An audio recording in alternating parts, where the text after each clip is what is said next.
nonsense people. The dollhouse. Of the house, both the house and the prison were here. I should have made something to eat. Wow. So we'll see if that. Yeah. Like this. Dude, how this is like shot so bad. This guy has 1 million subs and he shot this like this? Crazy. What? I didn't even know there was a basement. Can't you afford like a frickin' gimbal or something? With 1 million subs?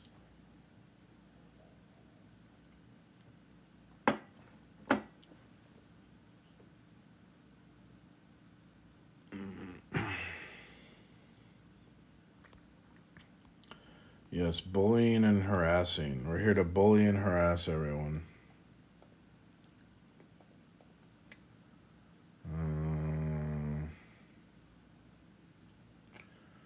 Oh, life is absurd, abandonment, indifference to yourself.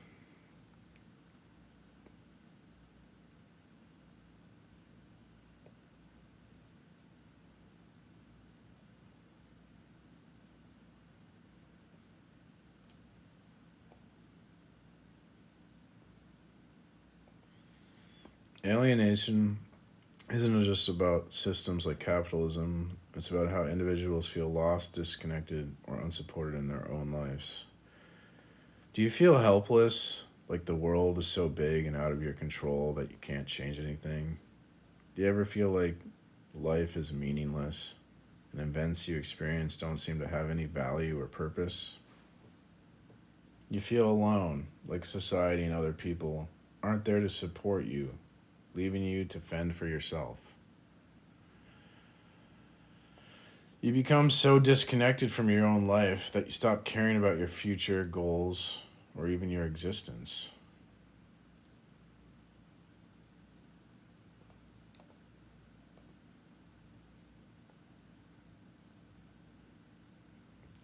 Imagine you're working a job you hate. You feel powerless because you can't change the way things are run. You don't see any purpose in what you're doing. Feel like no one at work or in society cares about your struggles. Eventually, you get so fed up that you stop caring about your career or your goals.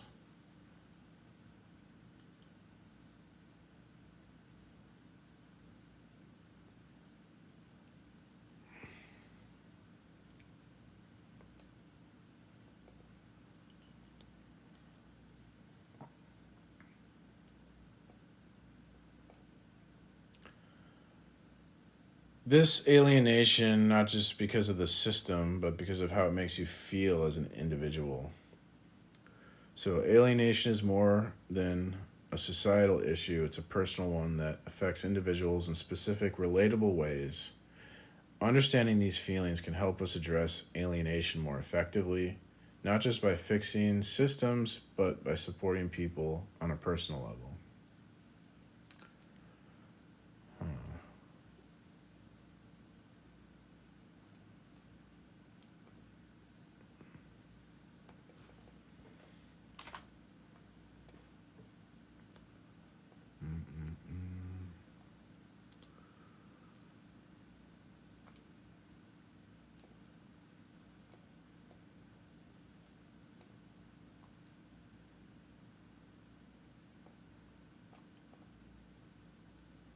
I like this.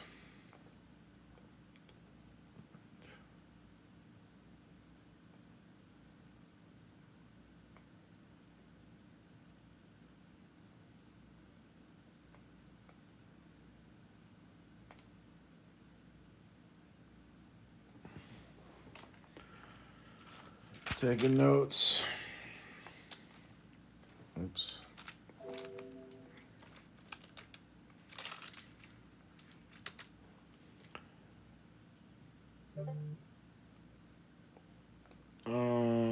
So we're reading The Ethics of Freedom.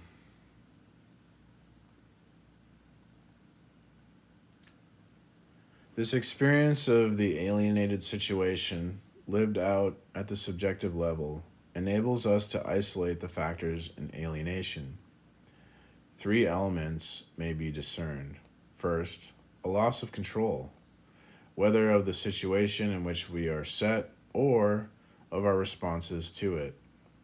Then, a lack of motivation in which man no longer knows why things are as they are, but simply does what he does without knowing what it is all about.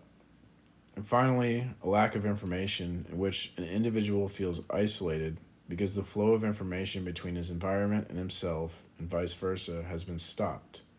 In sum, the adaptive function of the individual is put out of joint in relation to the physical world, society, a group of individuals, or his partner. In consequence, one cannot speak of absolute alienation or the reverse. We simply have degrees of alienation. Alienation is this sense of that you're like a victim of external forces and you have like no control over anything.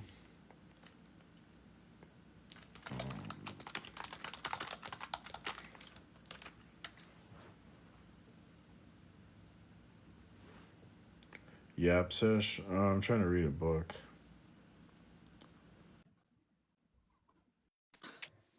Welcome. Jesus, man. It says like we're trying to have a debate and you're over here fucking just fucking reading a book on your live stream, man. It's not very entertaining. I was waiting for people to join. I've been requesting for like at least 10 minutes and I guess you've just been scared or I don't know. I was distracted, man. Distracted. What would you like to say? Um well, I kind of have some qualms with each of your points that you have here. Mm-hmm. So I guess if we start with the first one, so since you're the one who's making the claim, what do you mean by atheism is baseless and irrational? There's no way to defend atheism. There's no evidence for it. It's like a fantasy. Okay. Um, can we agree that if atheism is indefensible and fantasy like that, theism is just as made up and right? Can we at least agree on that then, and then maybe jump on to another point? No, I think we can objectively prove Christianity. Okay. Well, how? I think it's transcendental proof, like the transcendental argument for God, would prove Christianity's true. Okay. Well, can you lay that out for me? Yeah, the idea is basically because of human limitations. If all we had was like science and philosophy to know the world, it's not enough to explain our experience, and so we need this like third type of knowledge to make sense of like science and philosophy, And basically. then what is that? What is that third type of knowledge? That we have to accept that there's knowledge from God, revelation. Without knowledge from God, we can never experience reality that wasn't like influenced by human bias. Okay. So to know reality apart from human experience, we have to accept knowledge from God. And that if we don't, then we couldn't have objective knowledge of anything. Why wouldn't we be able to have objective knowledge without like the sense of God? Like, okay, what you're saying that like I guess where I'm trying to go is we can't have logic without God is what I'm trying to ask you, I guess. I'm saying like any type of knowledge would be tainted by human bias. You would have no way to avoid like a human bias. And so we need to have knowledge come to us from God to avoid having like Oh, all okay. I see. I see. So everything be biased. it's like a skeptical, like a Descartes type of situation that you have. Um, Yeah. no, I don't know how to. I don't. Yeah, like I don't really know how to argue against that. Like when somebody is, um, like if for me personally, I'm not the type. I don't know how to argue against it. I'm just I'm just Yeah, somebody I don't who think there believes is that a way there to is argue. That's why I say it's objective truth. And yeah. That's why I think it's proven because there's no argument against what I'm saying. well, no, I would say it's the complete opposite. What? Because I mean, you're the one who. Okay, so if we go back to what you're saying, right? You're the one who is claiming Yes. that we So cannot we cannot make any sort of like knowledge claims without some sort of third objective sort of. knowledge claims. Yeah. Yeah, I just I don't think that's true. I think that we are able to I think there are things like that we can refer to universally that are true, that we can build our foundations on and create an objective reality. But I don't understand how you could do that because all of our experiences are tainted by our own bias. Well, if all of our experiences are tainted by our own bias, then how can you be sure that your beliefs in like this God are real? Well, because God, he wouldn't have the problem of human bias because he's God. So he actually has direct contact. He actually creates. We would say God's knowledge is constructive, and human knowledge is derivative.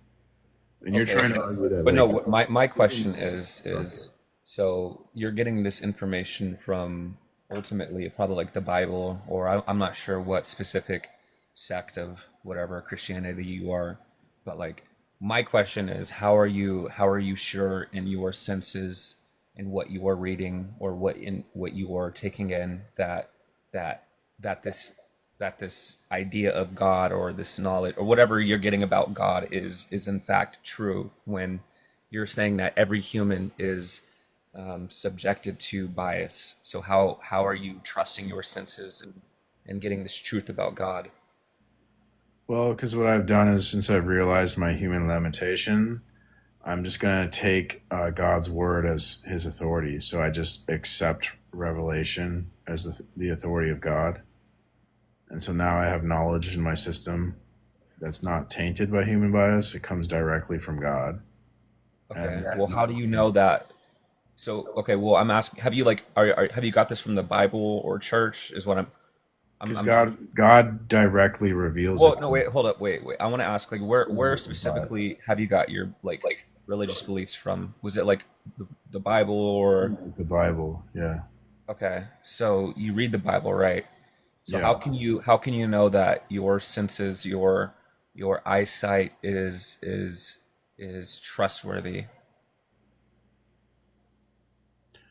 Because God revealed knowledge to me. So my knowledge How is did you know that though? This is where the circularity comes in. How did you know that? I don't understand. Okay. So do you understand? Do you know that okay, God knows Wait, things. no, don't pivot. Don't be scared. I'm Answer the not question. pivoting. I'm confused. Like it seems like Okay, you're I'll ask the question again then. well, Okay, hold so you on. get your knowledge from the Bible, No, right?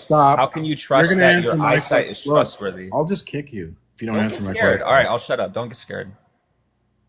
Okay, you accept God has knowledge, right? There's no argument there. God has knowledge. If I'll give it to you, sure. Okay, and is there any issue with what's the issue with God giving me knowledge? The issue is that the way that you get that knowledge from God is ultimately flawed Based on because what? Like, how would you even know this? so okay, are you able to answer my question? So like the question that I asked earlier was how are you able to trust your eyesight whenever you're reading the Bible? Hmm. And then I'm saying because of revelation from God, So where God, where do you get that revelation from God? From reading the Bible, right? Don't you see the circularity in that? not only reading the Bible, Okay, so where else? God has revealed Himself in all of creation, right? And there's a conceptual order, like mathematical order, that reveals God. The causal order that reveals God. Natural Okay. order reveals Explain God. that. Explain that. Yeah. So order, that's like unity, right? Okay. So we need a single unifying principle with causal powers, and God has revealed Himself as the single unifying principle with causal powers, and we can only Okay, but my know. question is, so he's revealed himself, and in what way has he revealed himself? That's my question. I've been telling you, and you just like, so do you process information more slowly than No, other it people? seems that you don't process information at all. Oh, really? Your arguments are just a little circular. Okay. Like I'm asking you, like, Do how you do you even know? trust your Okay. senses? And you're When saying you that say God revealed circular, it do you in the know the difference? Bible. Do you And then know the I'm difference? asking you, okay, so how do you know that? Well, God gave me Okay. trustworthy eyesight. And then I ask you, how is that? How do you know that? And then you say from the Bible. Don't you see the circle that's forming here in your argument? So do you know the different types of circularity? I mean, don't you realize that whenever there's Hunter, okay. I'm a little more knowledgeable on this stuff than you. Well, it seems like you're not because you're Okay. not able to Well, even get past this I'm just simple gonna question that remove I'm you. asking you. And Hunter, then you do like you start to like threaten Hunter? to like kick me when you get Hunter, scared. you're accusing me of circularity, right? There's Sure. different types of circularity. So I'm just asking, what type of circularity are you referring to, Hunter? I'm not familiar with there being like multiple types of Oh, you don't circularity. know what the fuck you're talking Oh, about, major Hunter. own. No, Okay, now whenever do I you want to say admit, your argument is Hunter? circular, Okay, I'm saying Hunter, that your argument is a Hunter, feedback loop right back Hunter, into itself, Hunter. and there's no You just justification Hunter, in it. Hunter. You just admitted you didn't know what you were talking about. Okay, No, I admitted that I didn't know that there were multiple types of circularity. I'm and pretty you sure accused people in me the of chat circularity, and you are don't know what familiar you're with what talking. a circular Hunter, argument is. Hunter, I mean, we can ask the chat. Hunter, They're familiar with what a Hunter. circular argument is. Oh my God. You are so obnoxious. You know what your problem is? Not only What? are you low information and ignorant, you don't know the different types of circularity, but you're Okay, explain them to completely, me. Explain them to Hunter, me. you're Since I'm so completely ignorant, fucking explain them to arrogant. me. You're totally fucking arrogant. Explain. Okay, all right. Explain them to me. Since I'm so arrogant. There's worldview circularity, there's epistemic circularity, Okay. there's Well, I'm talking transcendental about epistemic circularity. circularity then. Like you're using words, right? Okay, I'm talking. Okay, well, let's focus on Hunter, epistemic circularity because obviously that's what I'm Hunter, talking about. you're using words to talk to me, right? Okay, what is define Hunter, epistemology then? Define Hunter, epistemology. you're gonna start answering my fucking questions, or Yeah, I'm ask me a booting your question. ass. All You're right, using words, right? define epistemology. Fuck you. You don't know. What an idiot. This is what they do. God, that is so bad. Like, you're circular reasoning. Talk about circular atheism, dude. Circular reasoning. He doesn't even know what like he's talking about. Just what a nonsense person. And he won't listen to me because like like doesn't even know what the hell he's talking about.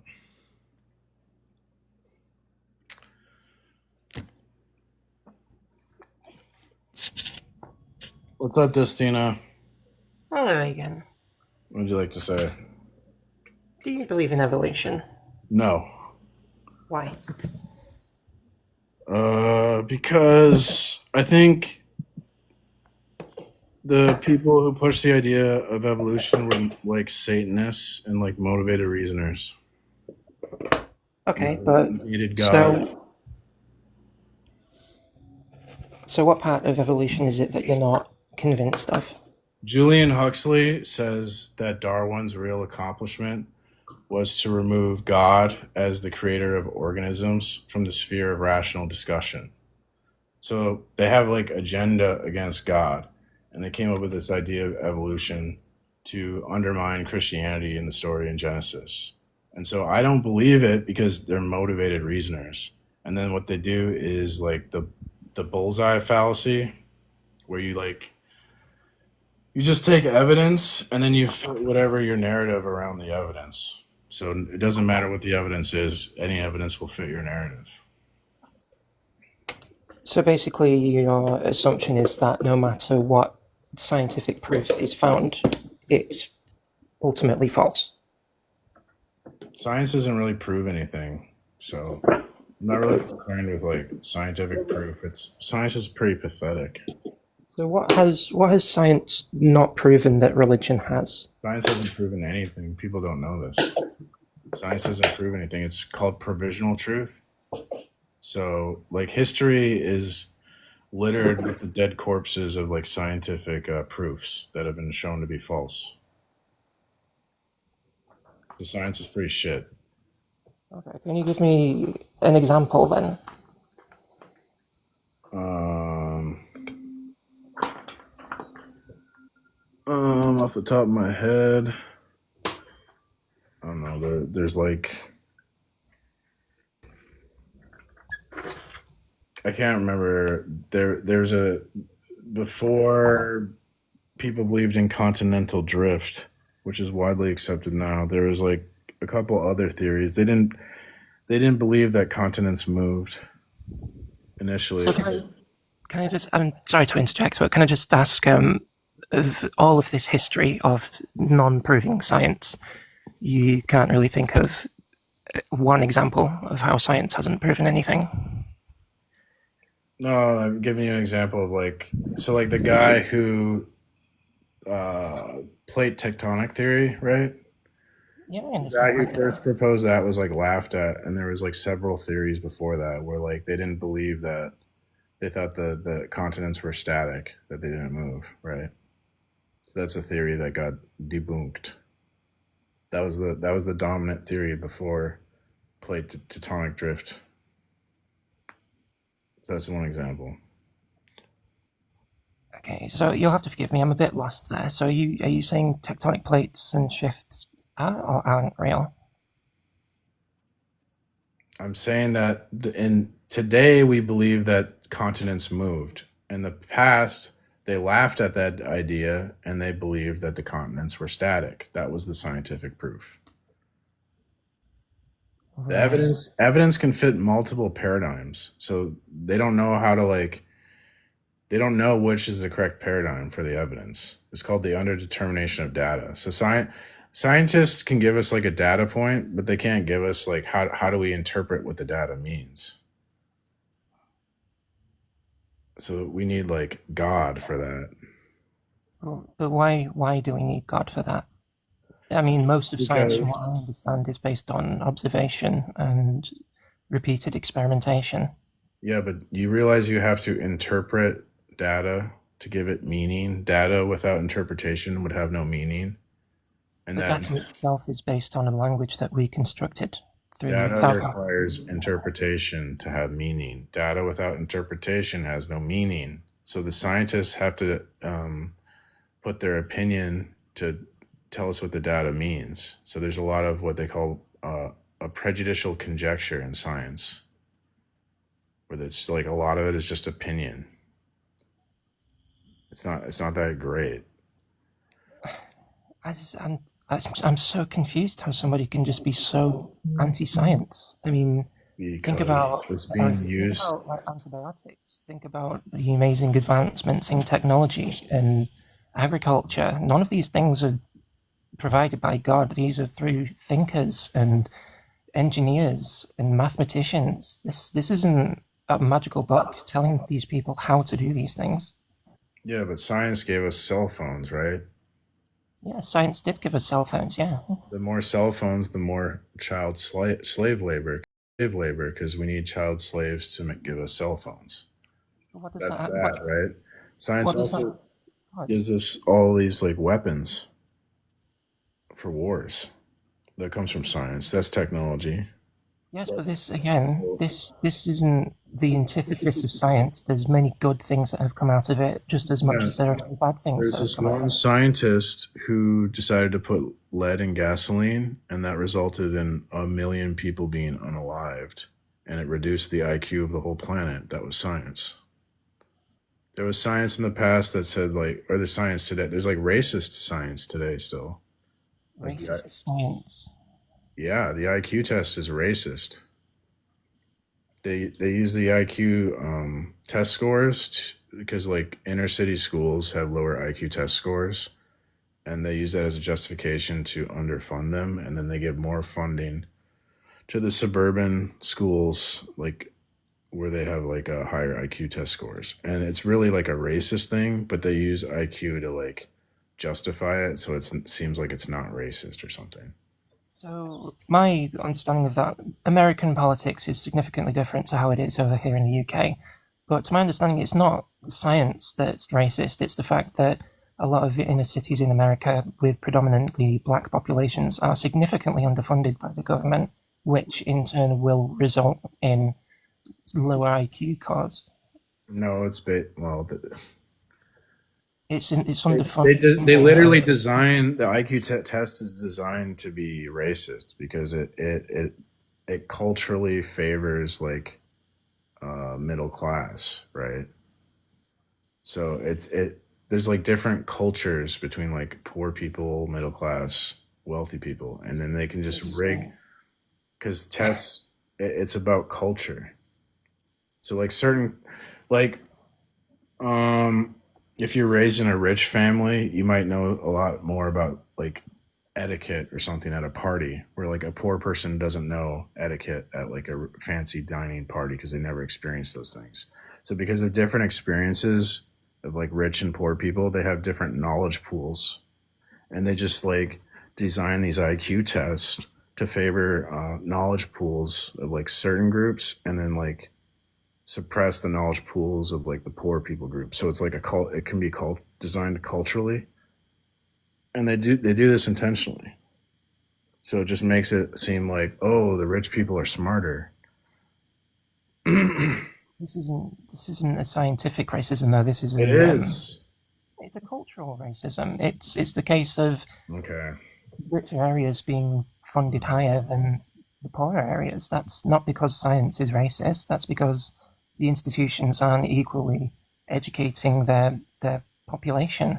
You've been indoctrinated. Like you just see all the good things of science, and you have no idea like any of the bad things. That's a problem. I know plenty of bad things about science. Okay. Just look at the nuclear bomb or the atomic bomb. That's a horrendous creation of science. Just look at genetic modifications. That can be very negative in the global scale as well. Artificial intelligence, I'm not massively fond of. That's a scientific thing. I'm more than happy to discuss the positive and negative aspects of science. It isn't a moral, like that guy. Science is just a tool. It is. It's not based on morality. Okay, let's talk about the reality of the world. That tool is oppressing and persecuting and enslaving us. That's the situation that we're in. Yeah, but it's also freeing and liberating and life improving. Do you really think you'd want to live in a time before anesthetics? I don't think you would. If you had a tooth problem, I don't think you'd want to have your tooth pulled out with a pair of pliers without having any kind of anesthesia put in. I don't think you'd want to undergo like heart surgery without any anesthetics. You can't just turn around and say, "Oh, science is evil" because children slavery in China. Okay. No, I'm more than happy to discuss these things, but it's not very productive to only come at it from one side of the equation. I can point out both sides of science. For some reason, you inherently believe that it's evil. Nobody ever talks about the negatives of science. Everyone is worshiping science. Lots of people talk about the negatives of science. It's such a liar. No, they don't. Yeah. Everyone worships it and accepts whatever the white lab coat people say is like the gospel truth. Dude, you're in La La Land. No, there's a lot of science that is pretentious and false, and a lot of people. This is why things are cited by many scientists before anything is given as a definitive. It isn't just one person saying, "I've done this experiment, therefore it is." Oh, it's like you're in a cult. It's like you're talking to someone who's in a cult. What do you mean? What? How am I in a cult? I don't even believe in the intellectual quota test because I don't think it's really reflective of what human intelligence encompasses. There are many different types of intelligence. There's emotional intelligence, there's mathematical intelligence, or numerical, however you want to define that. The IQ test itself is very limiting.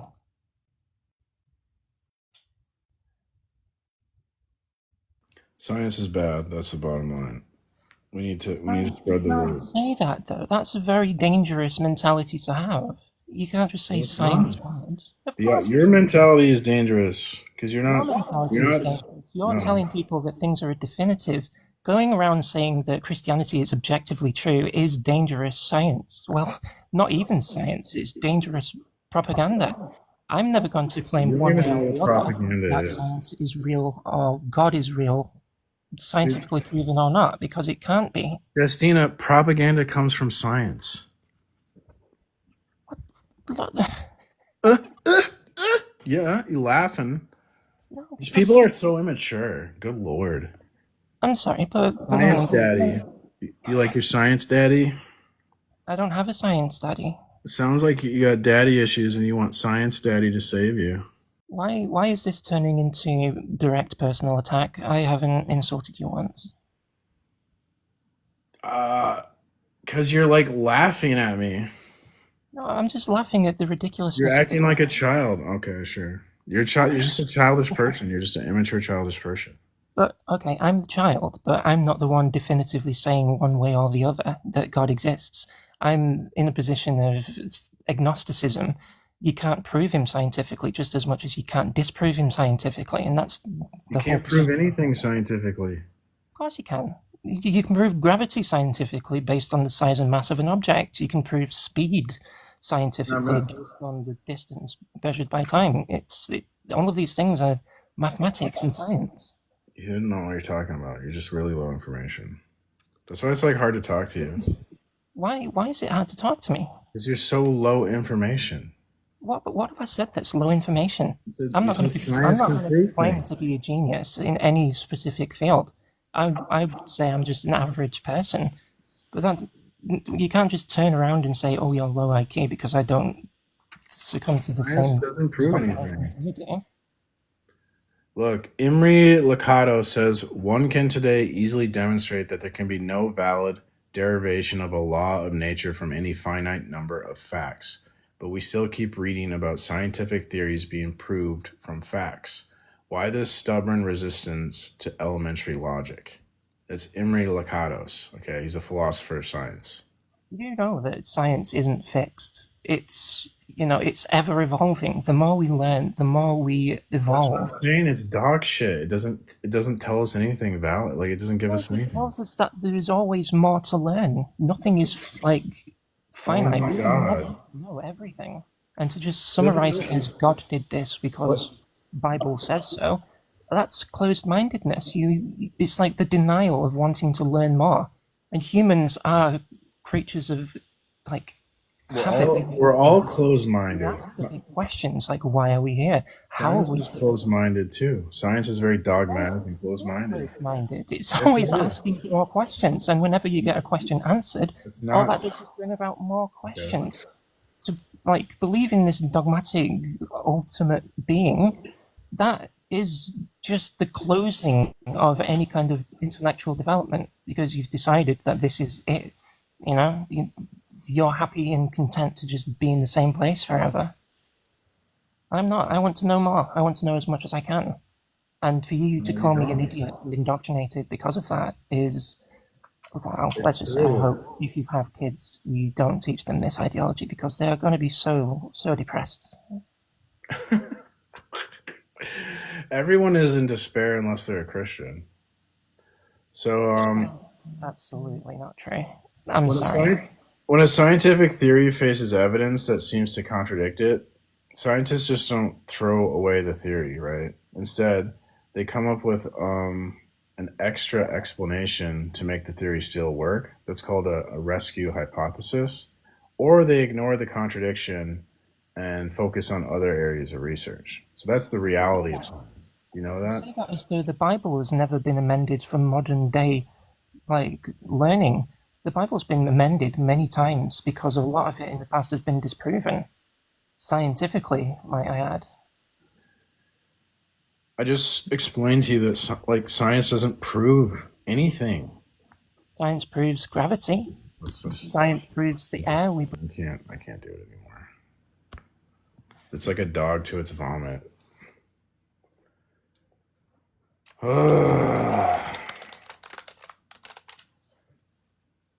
It's Proverbs 26:11 through 12. Like a dog that returns to its vomit, a fool does the same foolish things again and again. People who think they are wise when they are not are worse than fools. Perfect. Actually, I should get like a meme that I should make a meme of this verse. Proverbs 26:11 through 12.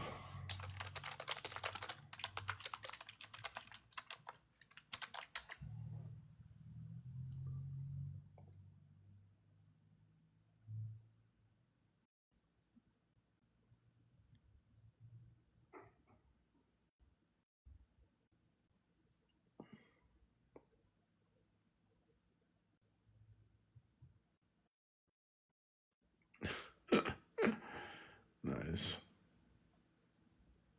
Yeah, I'll get that meme. I'll make this meme. Yep. Like a dog that returns to its vomit, a fool does the same foolish things again and again. People who think they are wise when they are not are worse than fools. Perfect. Isn't the Bible amazing? So, big theories like Newton's laws or Einstein's relativity, they have central idea of or hardcore that scientists are very reluctant to abandon. And around this hardcore, there's a protective belt of extra ideas or hypothesis. And scientists adjust and tweak this belt to protect the central idea from being disproven. And so all theories have problems, right? Every scientific theory has things it can't explain called anomalies or problems that seem to contradict it, but scientists don't consider that as a reason to give it up entirely.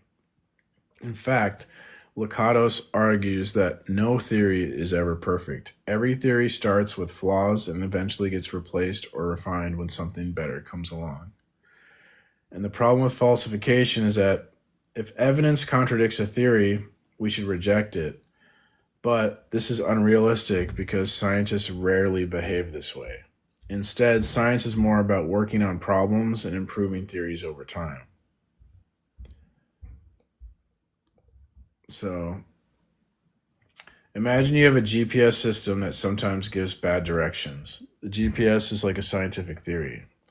If it tells you to turn left into a lake or an anomaly, you don't throw the GPS away. Instead, you might add an explanation. The map might be outdated, or just ignore the mistake and keep using it because it mostly works well. Over time, the GPS company updates the software, like tweaking the protective belt, but the basic GPS idea, hardcore, remains the same. This shows that theories evolve, they're never perfect, but they're useful until something better comes along. So, science isn't about proving things absolutely true or false. It's about improving our understanding over time, working through contradictions, and finding better explanations. And by the way, this is only possible if God reveals himself. That's also a thing.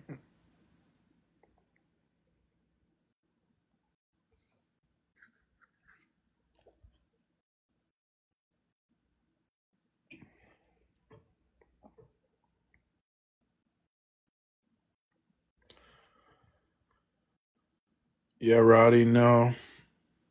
You can't just do any God. Like Islam can't do precept, Judaism can't do precept. It has to be the Christian God. If you think it can be any God, then you just don't understand precept. All right, well, no one's requesting, so I'm just gonna like read. Okay, so but if we're talking about alienation of the worker, what were we? Did I read this?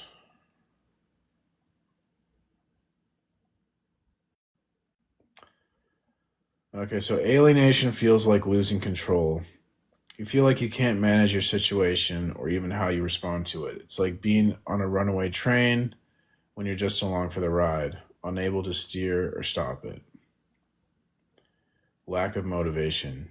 You go through the motions of life without understanding why you're doing it. Things feel pointless and you're not sure what's it all about anymore. Like working a job you don't care about just because you have to. 3, lack of information.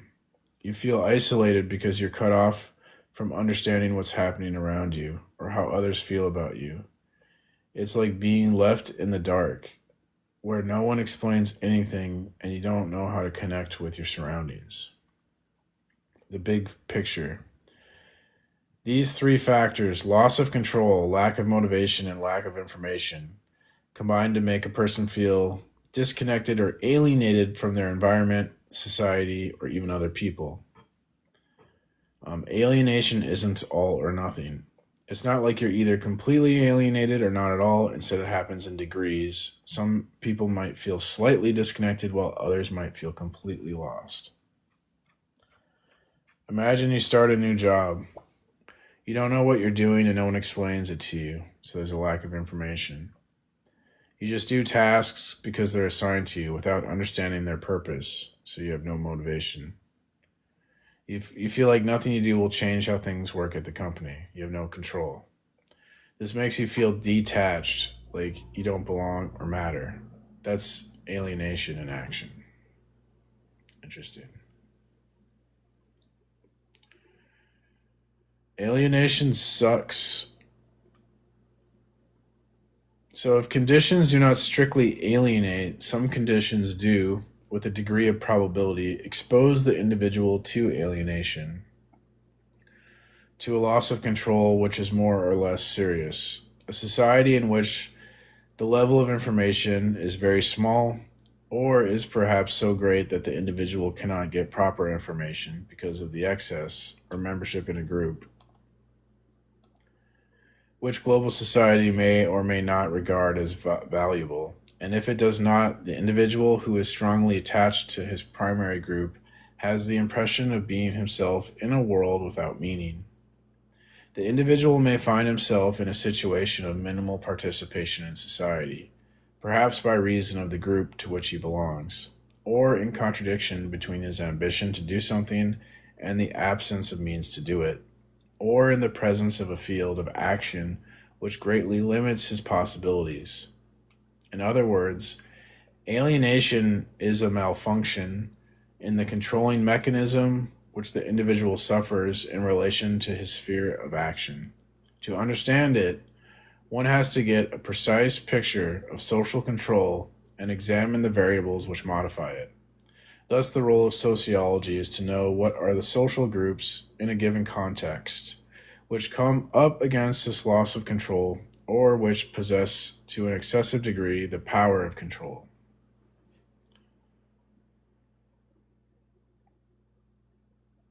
Theism is irrational? Yeah, right. Welcome. It shall come. Hello, okay. What would you like to say? Well, what's the gospel? What's the gospel? That Jesus died for your sins and you're forgiven so you can be saved if you turn to Jesus. Yeah, but what does it mean to turn to the Messiah? To repent. To repent from your sins? Repent and be converted, correct? Yeah. So converted to what? A relationship with Because in Acts 3:19 it says, repent ye therefore and be converted so your sins can be blotted out when the times of refreshing comes from the presence of the Lord, when he shall send Christ Yeshua. Are you the guy from earlier who says we don't sin? I haven't been up yet. Oh, okay. Never mind. All right. So I don't know. I'm not here to really debate other Christians. Well, it's not really a debate. What it is, right? So this is why I'm here. So in Matthew 28:18-20, it says this, okay? It says, and Yeshua came and spake unto them, saying, all power is given unto me in heaven and in earth. Go ye therefore and teach all nations, baptizing them in the name of the Father and of the Son and of the Holy Ghost, teaching them to observe all things whatsoever I have commanded you. And lo, I am with you always, even unto the end of the world. So we're sent to preach the true gospel, what the gospel actually is. And the only way to be saved is by returning and rest shall you be saved. Now, in Acts 3:19, when it says to repent and be converted, okay, I can actually show you what it means to be converted to what. But dude, you're preaching. Why are you preaching? Because you need to know, you need to keep the 10 Commandments, you need to eat clean, or you have no hope, just like... Fuck you.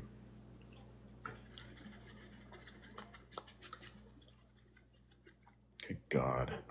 Dude, the Christian Karens are the worst. This is why there's atheists, because people like that.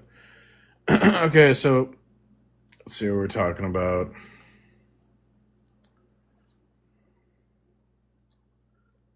This analysis seems to me to be a matter of importance, and it adds a remarkably precise dimension to the general interpretation of Marx. It helps us to grasp the subjective side of alienation, which is so decisive.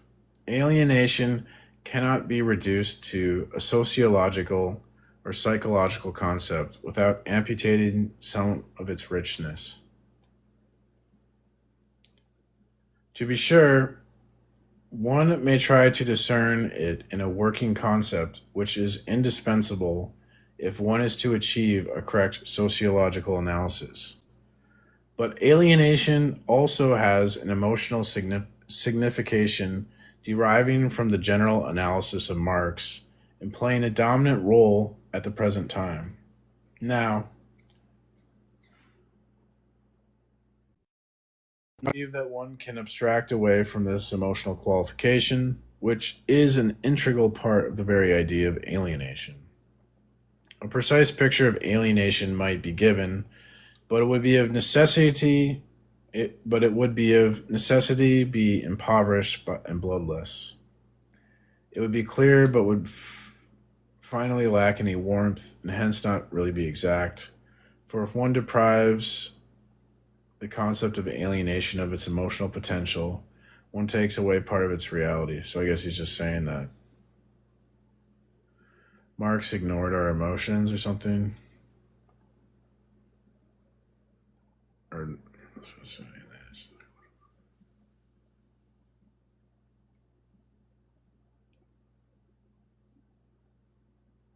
oh no, Marx talked about the emotional analysis of the worker. But I got that backwards.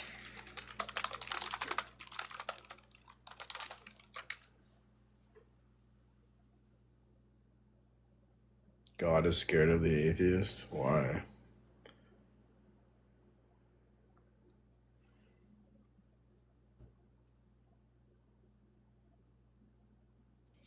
Hey, Tab. Hey, how you doing, buddy? Oh, I'm doing well. Don't have your 100 people in here yet. You have 32, though. That's good. I don't think we'll get 100 today. But maybe. How come? I don't know. Well, wait, we just haven't been getting many people debating me. Oh, I see. I just sit here reading. People aren't going to be, it's not as entertaining, you know? Yeah. I have a live that was hot today. I was already up at 4 o'clock. Well, This is... Yeah. Oh, look at that. Welcome, Stephen. Hey. What would you like to say? Someone I talked the other day posted something that I thought was interesting, and I kind of mentioned it earlier. All the UFO sightings, etc. A couple of them actually look like Nephilim. If you look at what the original, dude, we're not, dude. What? We're not. I'm not preaching religion. I'm just saying that I found that interesting. I want to talk about aliens, dude. The topic. Okay, these guys named Bob that are flying around in the sky kind of look like Nephilim. Okay, thanks for coming. Sounds good. Okay, we got alien people, I guess. Flat earthers.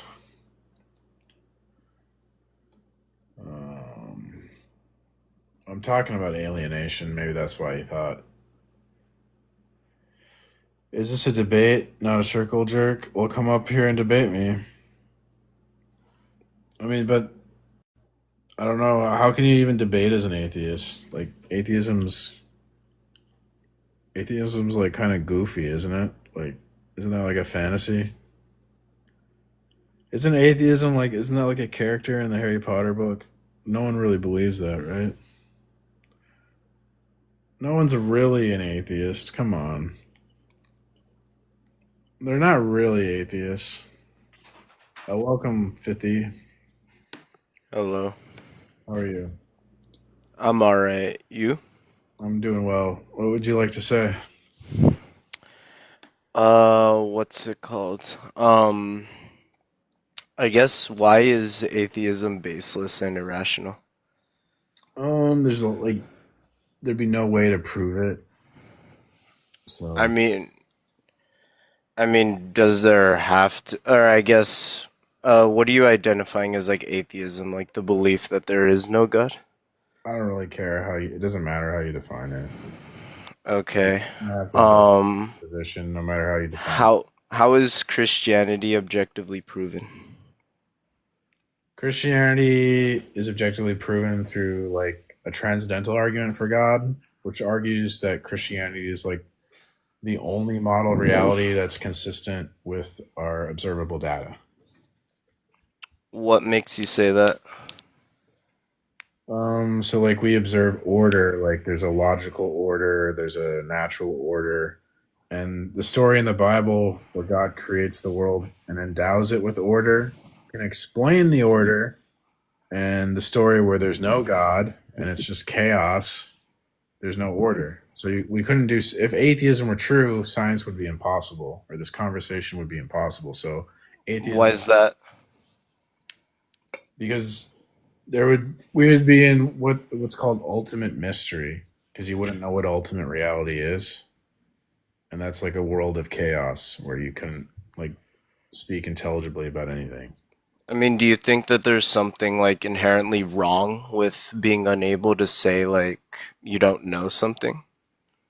Well, it's cognitive dissonance, right? Like, so if you, when you say I don't know, but then you act as if there is like unity in the world, but then I go like, well, what's responsible for this like order? And you go, I don't know. Well, you're acting like there's order, so you're acting as if you're in a world of God, while denying I God. So mean, what defines order? Because you could argue that things aren't in order. pattern? No, you can't, Why is that? because I'm talking about there's patterns. We experience patterns and connections between things. I mean, yeah, we experience patterns and connections, but there's not like necessarily like a logical reason as to why these things occur. They just kind of happen. If you're like hanging out with your girlfriend and you smell cologne on her, you're gonna connect that cologne to like another dude that was probably too close to your girlfriend. You see what I'm saying? Yeah, but that's kind of a leap in logic. What if she's just How weird is that? and prefers cologne? Like, Dude, you're gonna connect. The point is, you're gonna connect that cologne to another man. Okay, but just because you can just like connect the dots like that, that doesn't necessarily mean that that conclusion is true. You haven't done any you, analysis you to show that you that's the only possible conclusion. holy crap, dude. Okay, I'll dumb it down more. Okay, so you have like an apple, right? And the Okay. apple, if there's no limit on the apple state of existence, then the apple state of existence has no limit, right? Sorry, what? Take an apple. If there's no limit on its state of existence, the state of existence has no limit. That sounded like a bunch of nonsense. Really, it's like a tautology. What? It's how is that nonsense? It's just like obviously true. It's obviously true. If there's no What's limit to the apple, then the apple has no limit. If there's no limit to the apple, then the apple has no limit. What does that mean, though? That if nothing limits the properties of the apple, then the properties of the apple have no limit. But aren't there properties that limit the apple? Properties that I'm asking what limits in my model, God limits the apple so that the apple's properties don't change. In your model, you're saying I don't know limits the apple.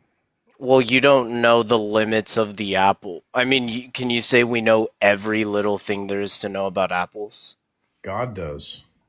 But we don't. Like what I guess what makes it to where like you're just this easily convinced that like Not, Christianity is not, the truth and that nothing else you're is not true. you're not focusing on one.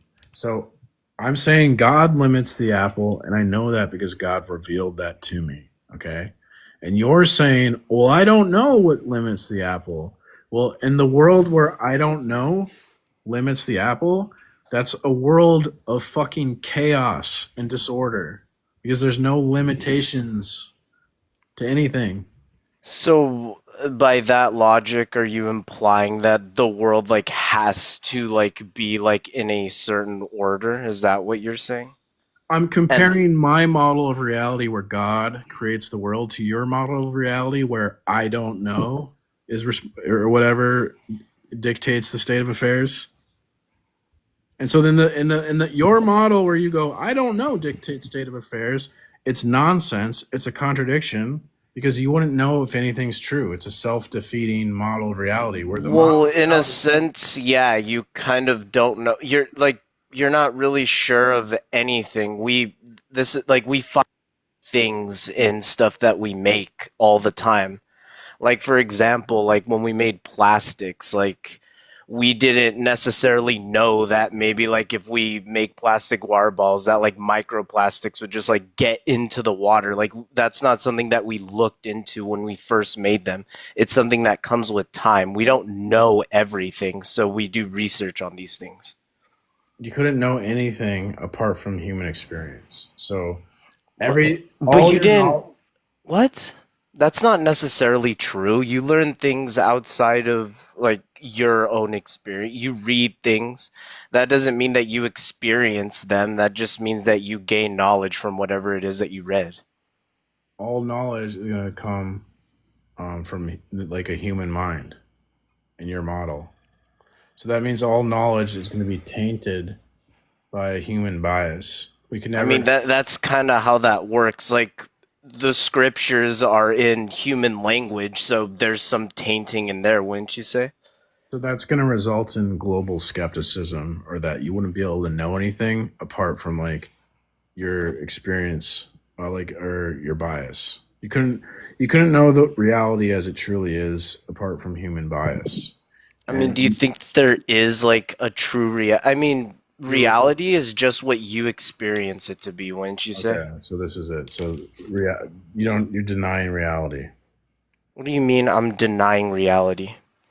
You're just saying reality is just everyone has a different their own reality, bro. There's like I a mean that's the only thing you can compare it to. It's not like I can just like live as you for a day. Like you're limited by your reality essentially. okay, well if you have your own bubble reality and I have my own bubble reality, we can't debate because now anything is true. Cuz now anything is true. I mean, Because in my reality, God's true, and your reality, atheism is true, and we're both correct, and it's nonsense world now. yeah, that's kind of how that works. Everyone has their I'm own looking to talk opinions to. and views. Okay, sure. Well, I'm looking to talk to rational people who want to like have evidence for their beliefs. I have like what evidence do you want for like my belief? Like I just don't know. Like that's kind of how that works. Like Right. if you and you look to see where the evidence points you. Like I want to believe so things based on evidence. I don't want to. I don't want to just so believe. what evidence does Christianity have? Like God what revealed evidence Himself. God revealed Himself. God revealed himself? What evidence do you have that God revealed himself? Like the Bible, the history of the church, the metaphysical, like the apple. Okay, Remember? how is this evidence? Because evidence obviously has to have reasoning behind it, right? I gave you the evidence. So remember the apple thing? That's not evidence. Okay. But it is, and you just don't know. You're just low information. That's I get what I gave you was a transcendental proof.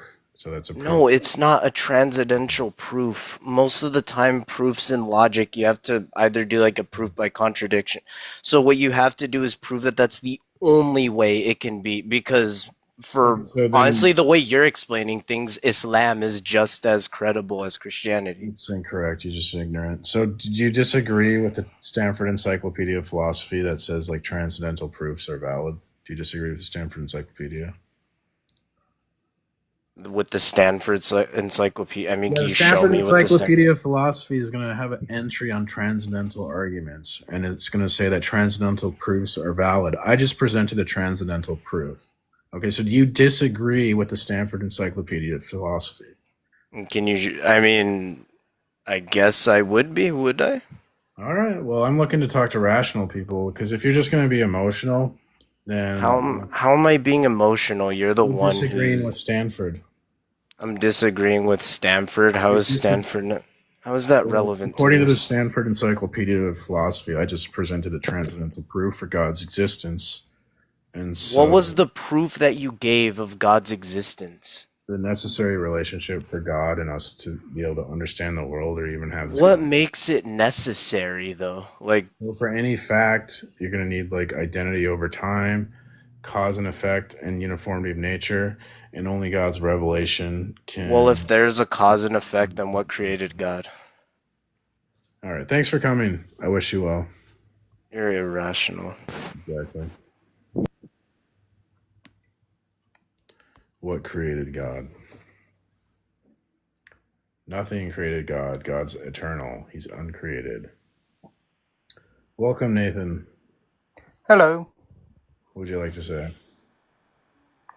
I want to ask, why do you believe that Christianity is objectively proven? Because the transcendental argument for God objectively proves it. But as you said with everyone else, is it, we said with your last person, is that it's just the opinion and the views of a person. There's no physical proof that God even exists. Right. So without the mind of God, we would have no objective knowledge because we'd have no independent way to evaluate the world. We need the mind of God to independently evaluate the world. Otherwise, we just have the mind of man, and all knowledge would be tainted by human bias, and therefore it would reduce to global skepticism, which means you can't know anything.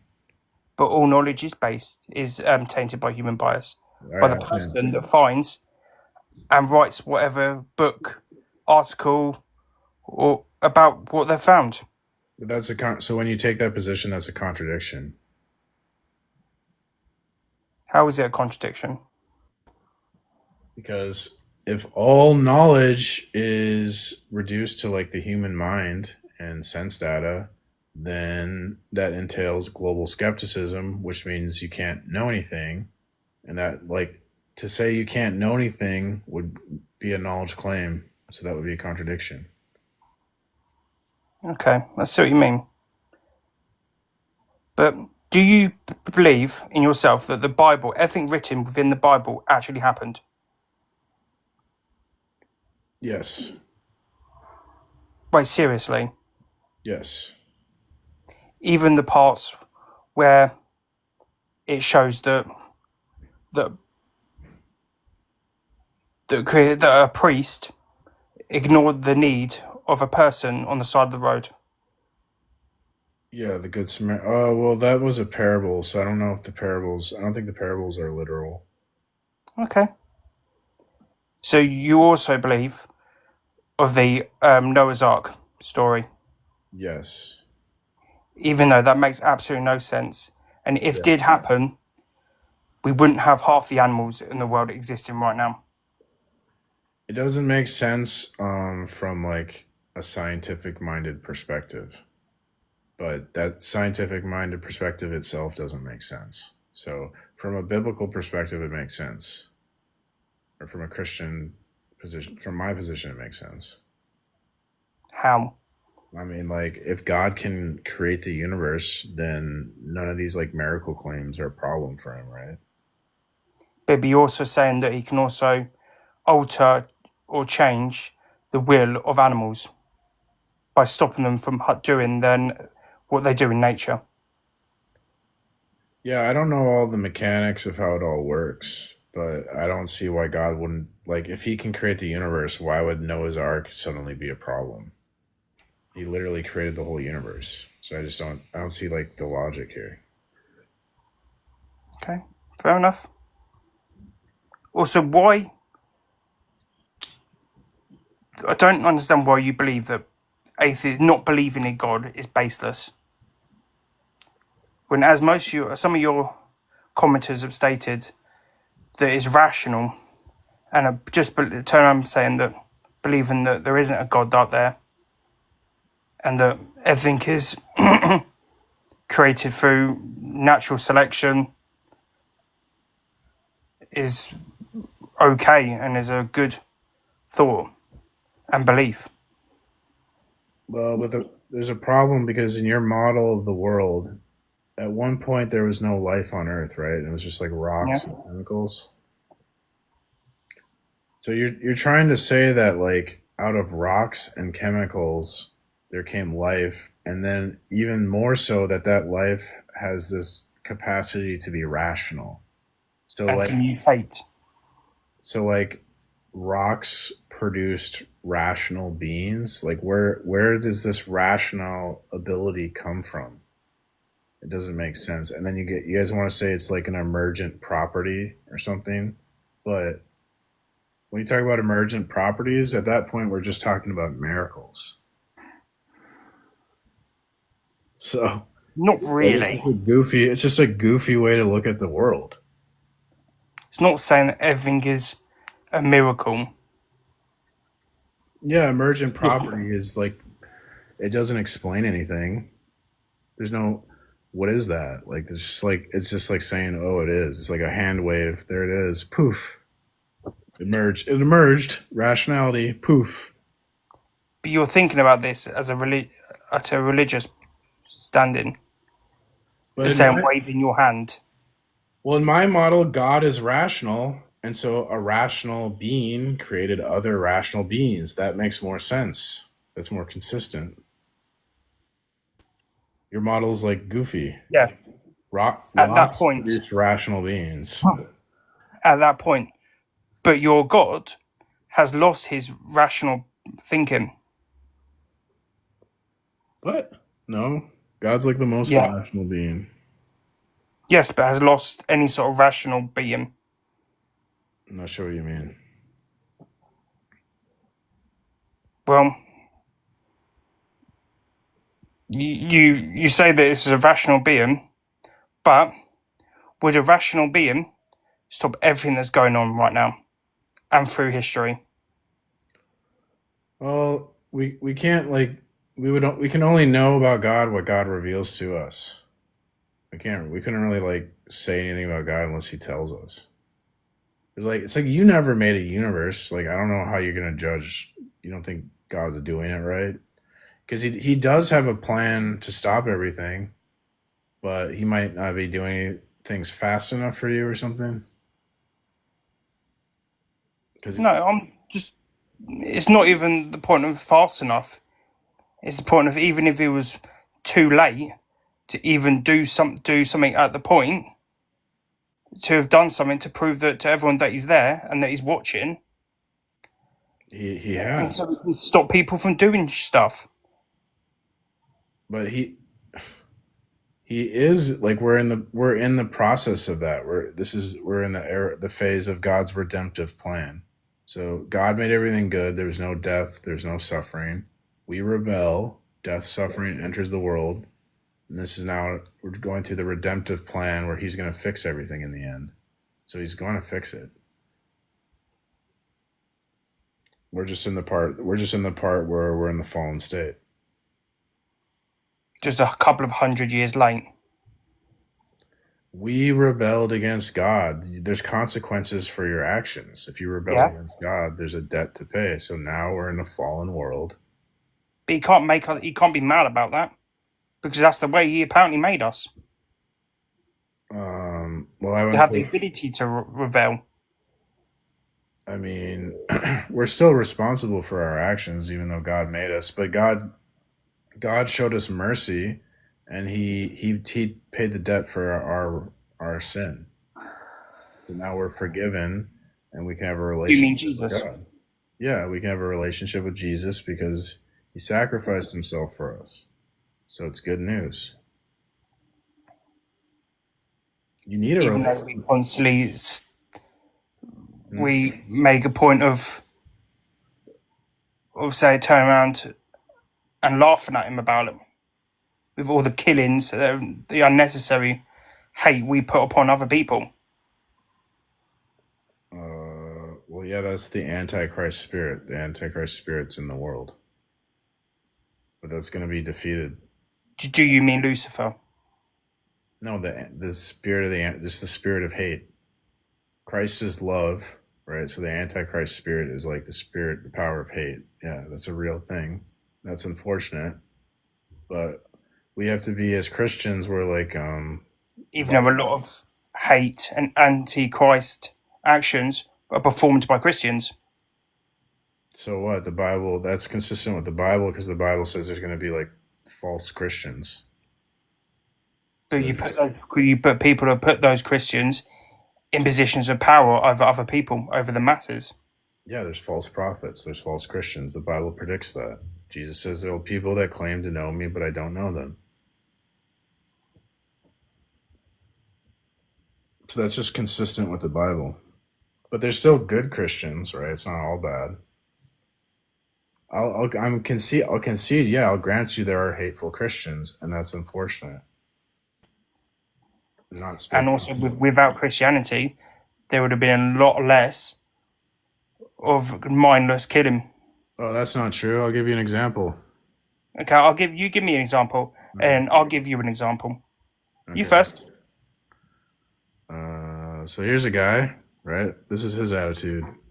It's kind of a similar thing to what you're saying here. He says, you know what I hate? All these Christians who hate GAYS, right? Yep. This kid got a pew-pew and went to school to unalive his classmates. But thankfully, there was a Christian boy, or young man, I should say. There's a young Christian man. He's more of a man than me, honestly. Kendrick Castillo, Christian, charged him, lost his life to save his friends. What greater form of love is that? He sacrificed himself for his classmates. He's a hero. Yeah, I'll give you that. All right. Anyone that puts their own life in risk of the betterment of their people, other people, friends, family members, their loved ones, and the general community, is a good person. It doesn't exactly mean that he would have done anything less if he wasn't Christian. I'm pretty sure. I mean, he instantly, they say, charged the guy showed no fear, and I believe that's because of his Christian faith. That was the Holy Spirit was in his heart that day. I mean, that's not normal to show no fear of your own life. Like that's not a normal thing. That's the power of God. Would you say that's only would happen if someone who is Christian or any other religion? No, I think there'd be like exceptions to rules, but I would just say like in general, that God we believe God puts his love in our hearts, and then like I think it's through the power of God that we can do these amazing things, these amazing feats of love in the world. Okay. On following on to that, do you believe that it's only that sort of action would only happen to someone who is part of a organized religion? No. Because I think God reveals himself to everyone. So if the person that stood up to put their life on the line for his fellow students who wasn't a person part of Christianity, Islam, Hinduism, Judaism, an example, but still had a part of feeling that they were under God's light, do you still feel that person is religious and has done that because of their love for religion or their belief. Yeah, I think Okay. God, well, I think the Christian God is revealed to all. It's obvious, and so I think when people do acts like that, where they sacrifice themselves for others, I think that's an act of that's the power of the Holy Spirit, whether they identify as a Christian or not. Okay. What if that person was? Wait a minute. Sorry. What if that person believed in any other non-new recent religions? Say, believed in any sort of the Egyptian, Roman, Greek, or Norse gods. So, like, I don't think beliefs are the most important thing because no one believes, like, we all have false beliefs. So, what's important is the person's heart. And God is unconditional love. And so, when you have unconditional love in your heart because you're made in God's image, that's God. You're revealing. We give God glory. We reveal God in our heart when we demonstrate love to others. So acts of love in the world, that's God. That's the demonstration of God. Okay. Whether So, you're Christian or not. okay, fair enough. So, as I said, I'll give you a example of bad religious people. Oh, I know there's a lot. There's a lot. No, I'll make an example. So we've had 3 holy wars before the age of before, I'd say yeah, and then we've most had wars, unless you're talking about Islam, most wars are going to be like political. no. I mean the original holy wars. I mean Christians. Like the Crusades. Yeah, the Crusades. Yeah, that's political. That's not really like biblical. It was more the main. They're mainly called holy wars, aren't they? Really? They're called the Holy War, but that's because religion was sort of like a cover. Like the substance of the war was political. Like Yeah. that, they're not really. I mean, Jesus said to love your enemies, so I don't see how a Christian could justify going to war. Like a lot of the early Christians they're like pacifists. They refused to fight in war, and they got unalived. Well, not a lot, but they're few. Oh. They're I examples. see what you're saying. I also have one more. Okay. Salem. Yeah. The Salem. burden of winning for the apparent crime of witchcraft. Mm-hmm. Innocent people killed because Right. they were different to what Christians believe they should be, and then were killed for it. That was an example of greed. So the people that were accused of witchcraft had like valuable assets, and so Not always. well, this is what I read. So it was again like this is a political thing where they want to take these people's property, and so that what they would do is they would falsely accuse them of witchcraft. And yes, that's bad. And the reason it's bad is because the Bible says it's bad. Yeah, but most of those people that were sentencing them were Christians. I agree, and they're hypocrites. They're like Christians in name only. Like the Bible would forbid of being oppressive and persecuting. Like even if these people are witches, it gives them no excuse to like torture them. Yeah, I see what you mean. Okay. So the difference is like when Christians do bad things, they're being hypocrites to what the Jesus tells us to do, to love our enemies. But in Islam, there's like actual justifications for like going after infidels with violence. So I think that's a big difference, and that's why I think Christianity is like way better than Islam, because I think violence is wrong. It doesn't solve any problems. Like I know a lot of people are supporting what's going on with this CEO, the health insurance company. They think the guy's a hero for what he did because sure, the CEO is responsible for. He's not a good person, but we can't have this. We can't have a world where we just decide who lives and who dies and unalive people when we think they're bad people. Because what if someone thinks you're a bad people and they come to unalive you? See, You don't want this world where we're just unaliving people, like persecuting Salem witch trial stuff. Yeah, but good and bad are subjective to Well, what's commonly thought. we're in a society. We have to have a legal system, and we put people through the legal process. We don't just take it upon ourselves to unalive CEOs. So, like, people are thinking this is some justified unaliving, and it's not. It's bad. This will create.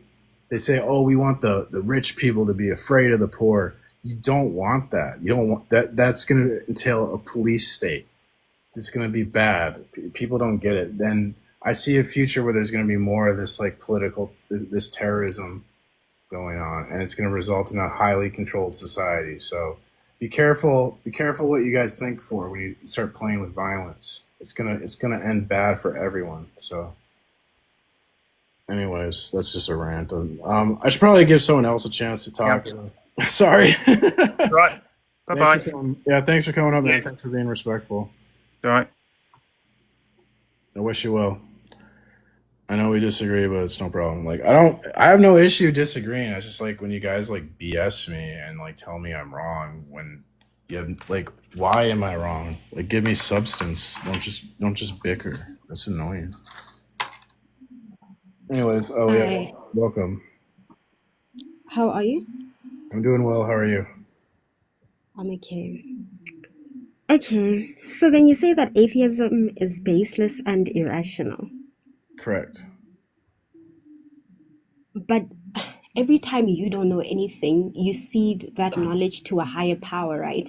You say, oh no, that's a miracle, that's God, that's... So it actually feels like your own religion is baseless because anything you don't understand, you automatically cede that knowledge. Well, I can see from like your perspective, you might think it's baseless, but like that's just because you don't accept God's revelation. Like, if God, No, that's true. Okay. So then, okay, carry on. Sorry. I mean, it's not. If God is who He says He is, then it's not baseless because anything God tells us would be justified in virtue of the fact that it comes from God. But if you don't believe in God, then that's going to seem like baseless to you. But from my perspective, it's like the most justified knowledge we can have because it comes from God Himself. Okay, if that were true, then God would never contradict himself and we wouldn't have that many type of Christianities. You'd have a singular form of Christianity where God never contradicts himself, but we know that every branch of Christianity is a theological disagreement. Yeah, I can actually explain that, but it's kind of complex. Yeah, go ahead. It has to do with like different types of reasoning. So there's like a forest. Some people reason about the forest, and some people reason about the trees.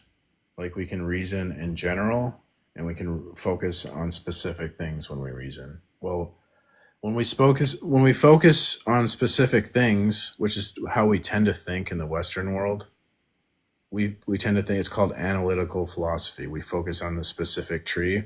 Contradictions are a big issue when we're being specific, but there's like a more generalized type of reasoning, and it's called continental philosophy. And because it's more generalized, it can incorporate some contradictions, and it's not like invalid I don't know how to explain this, but it's like the contradictions are intentional because like sometimes the world can seem absurd or paradoxical.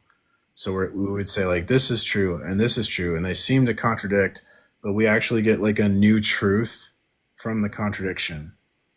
And so the Bible's written in this type of like reasoning, but it's like we don't understand that as the Western thinkers. We're analytical. It's either this or that.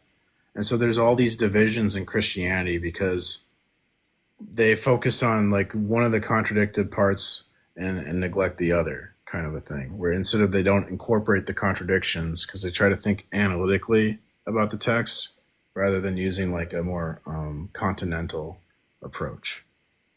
And so that's probably like hard to, I don't know if I can explain it very well, but No, I understand it theoretically, right? Hmm. But that type of thinking still seeks power to a higher knowledge, right?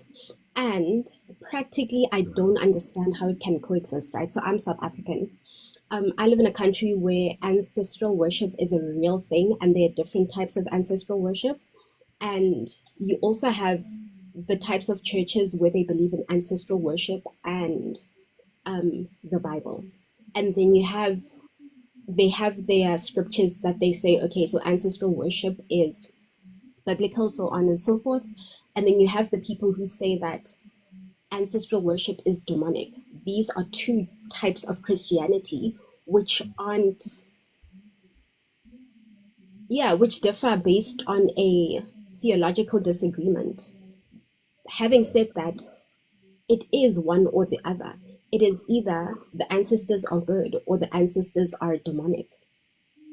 Why can't there be nuance?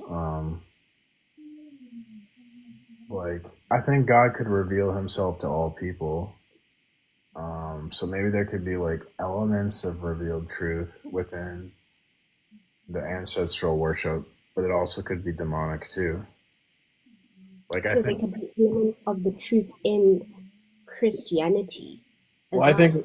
I think like the Vatican is demonic, but then there's also elements of Jesus within it. So I don't know. I think it's more complicated. I think there's a lot of nuance to this stuff. It's not so simple as like black and white. But like I don't think the fact that Christians disagree. I mean I think that's like a good thing because it shows we have like freedom and we can like we're not so dogmatic and stuck in our ways that we're open to revision and guidance from the Holy Spirit. The problem is that that very Holy Spirit goes and tells people different things. Do you understand where the problem lies then? But that just means there's like false prophets. There's always been false prophets. So we can do like hermeneutics, exegesis, and discern from the text, like the proper way to interpret the Bible. I couldn't hear you nicely. Can I say something? Connection and noise. Yeah, go ahead, Tab. Oh no, I was saying I couldn't hear you nicely. So I think what he's implying there, and if you make sense of it, I didn't you hear said his there's. Oh, go ahead and repeat, Mars. Well, I'm confused. Who's saying? Say what you said earlier. She didn't hear you. You didn't hear me? Uh-uh. What was I saying? That like it's okay that we disagree. Hermeneutics. Oh yeah, we have like a science of like interpretation called hermeneutics. So we have an objective way to like know what the Bible means. Objective. Yeah, and we can use that to say that other people are wrong. You have an objective way to know what the Bible. Yeah, science. Yes. Science of hermeneutics. It's the science of Have interpretation. you ever taken a hermeneutics class, City? No, never. Have you taken hermeneutics precept? No, I could use that. Would be useful to know that knowledge because it comes up from time to time. So it's the only Bible class I've ever taken. So hermeneutics is the study of like language and context, and so say if there's this alien world that wrote a letter 2,000 years ago, right? And we would want to interpret their letter today. In today's letter, okay, if we read the words the way they wrote them back then, hermeneutics tells us that words change with time and meaning. For example, like duck, if you use the word duck, has several definitions, right? So, like for instance, it could be the material that tanks are made out of. It could also mean a quacking duck. It could. I know a good example. Okay, go ahead. So, like the word slave took on a different meaning after slavery in America because of all the horrible things that happened. So, like the history of what gets associated with the word can change the meaning of the word. Because before that context, it didn't have that negativity associated with it. So anyways, that's one example. Yeah, so if you take that, what's a really hot topic, I'm glad you brought that up. Because to flesh that out, I'm so Back sorry. So then, what was the meaning of the word slave prior to the American situation? because that's how people interpret today as chattel Well, slavery. before like Roman slavery and American slavery, slavery didn't have like the negative context that gets associated with it in our language. It's because of like what Rome did. So like the history can impact how words, it can change the meaning of words. Like So if Okay, you imagine, so interpret it's the definition itself didn't change, but the connotations of the okay, so definition. like imagine if the slavery in the South, they weren't oppressive and they weren't cruel to people, which they were. I'm not saying they weren't. They were cruel, right? But let's say like they were super loving and they treated slaves like family. That would change how we interpret the word because the history would be different. So we wouldn't think of it as such a bad thing because they weren't treated as cruelly. So the fact right. So history, let's. yeah. Anyways, go ahead. I was gonna say. So like, I'm so take sorry, can I today. please just say one last thing? I understand what you're saying, but keeping a person as Well, a slave, if you do treat them can I well, flesh so that bad. out? Okay, yeah, sorry, go Can I, ahead. so what we'll do in today's society, the word hermeneutics, you have to understand. So if you go back and interpret that correctly as being a servant, the word is ebed, um, and you use the word servant versus the word slave. Like the King James Version, uh, Darth always talks about how the King James Version does not have the word slave in it. It has the word servant. Do you view the word servant differently than you do slave, CD? Yeah. Okay, so if we just replaced every word in the English translation as these people were servants, and you took care of your servants, and there was a contract to be a servant, or let's say butler. Like a butler lives in someone's home, right? They're considered a part of the family. They take care of him. There's a contract. There's a servanthood. When you have that, essentially, that's what they were. Butlers don't usually own their own homes. They're taking care of the property for the master. They serve him. Nobody views a butler as a slave. But essentially, if that slave or that person or that servant was a butler, or you think about the large caravans and the huge amounts of property these rich owners would have. Could you carry? I mean, if you carry something by yourself, like across a desert land, and you didn't have enough camels, you didn't have enough people, you didn't have enough hired hands, or like say a rancher, like a ranch hand lives on the ranch and takes care of the ranch for the ranch farmer. If you interpret that as that type of situation, that slavery connotation goes away. And that's what we're talking about with hermeneutics. What appears contradictory is often what we use is called presentism. Presentism is another form of understanding how it is a fallacy to interpret today's culture and look at past times in the past and interpret them in today's culture and morality today.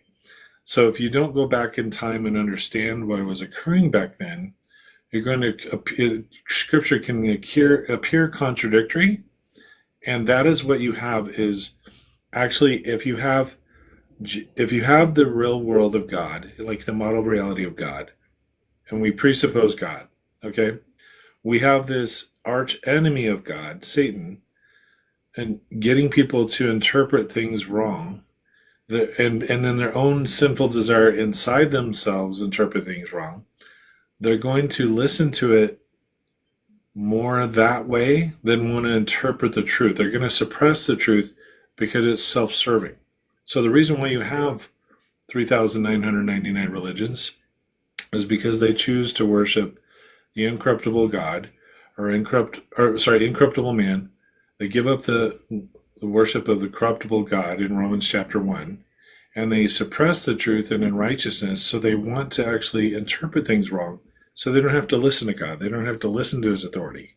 Do you understand? So that's why hermeneutics is important, because we can tell the way they are interpreting scripture is wrong. And the reason why you always see the trolls in debates like this saying God approves of slavery is because Satan wants him to do that so that he can like make Christianity look bad when it's not a real contradiction if it's a butler or a servant. So that's my point. You have to interpret things correctly. I think that I understand what you're saying, but then I had so many points to say when you were still talking, and I completely forgot them. But yeah, I do okay. that a lot, so I'm sorry I get on a rant. No, it's fine. Let me get a pen and paper so I can actually engage with you in a meaningful way.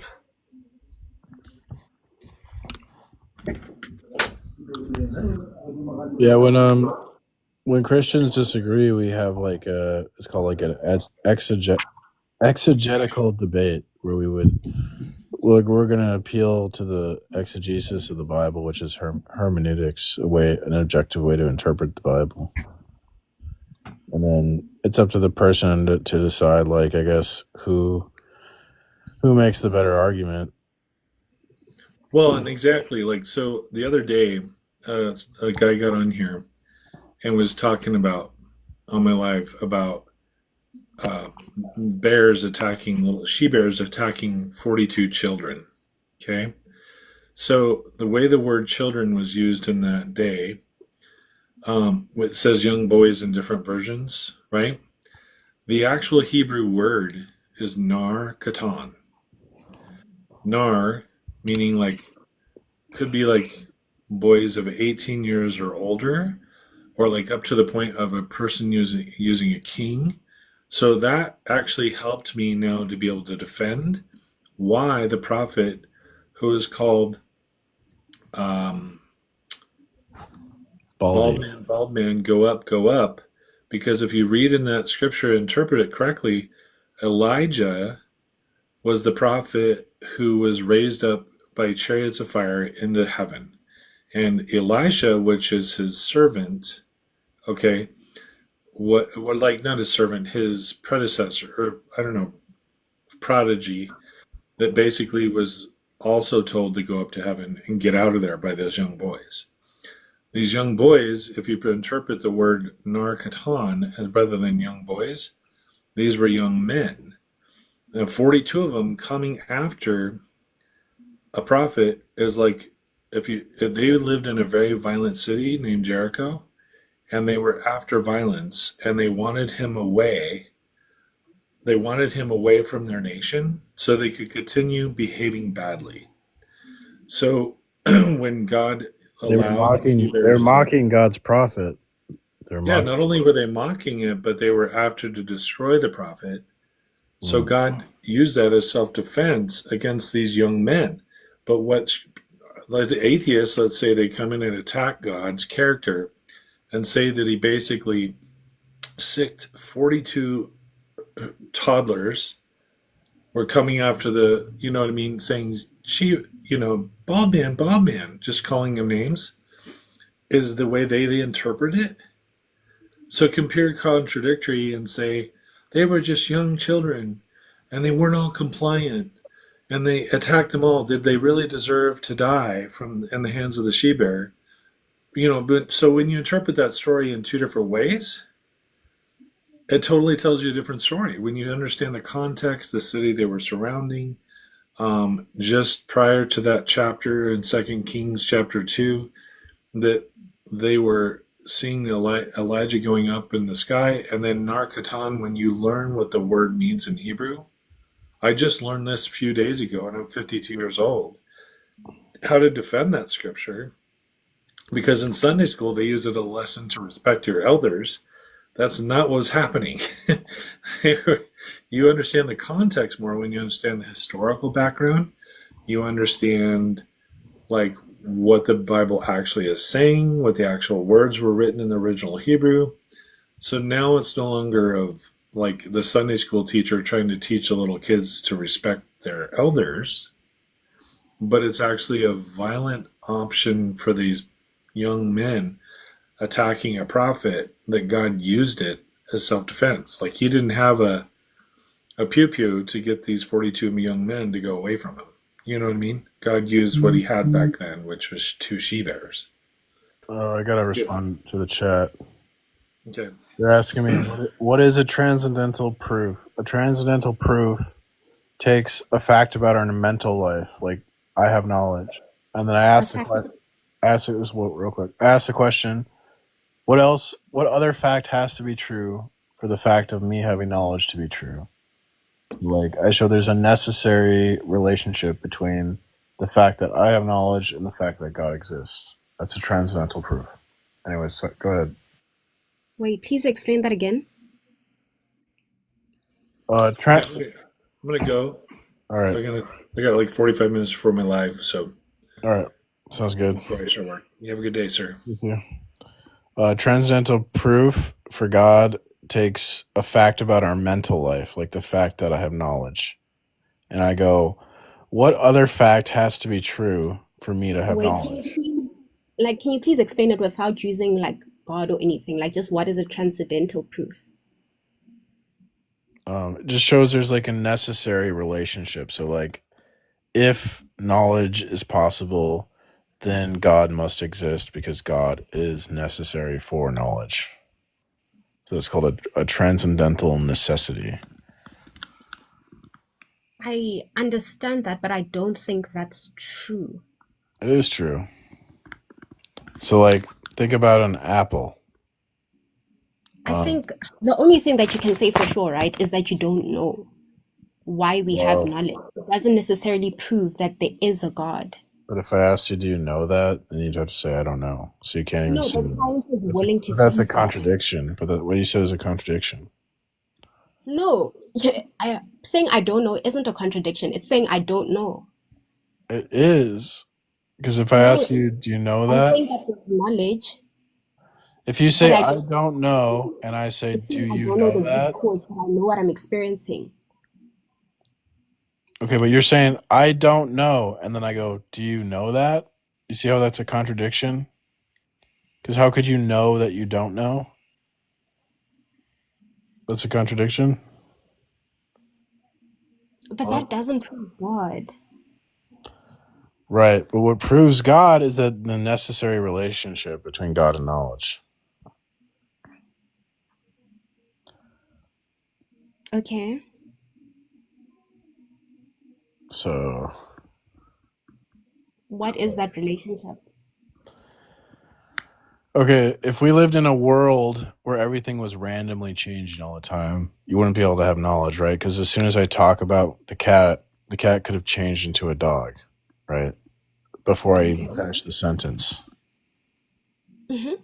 The knowledge would be impossible in the random world. Well, then I just go, well, what limits the cat so the cat doesn't become the dog? Because, like, I'm going to say God limits the cat so the cat doesn't become the god or dog.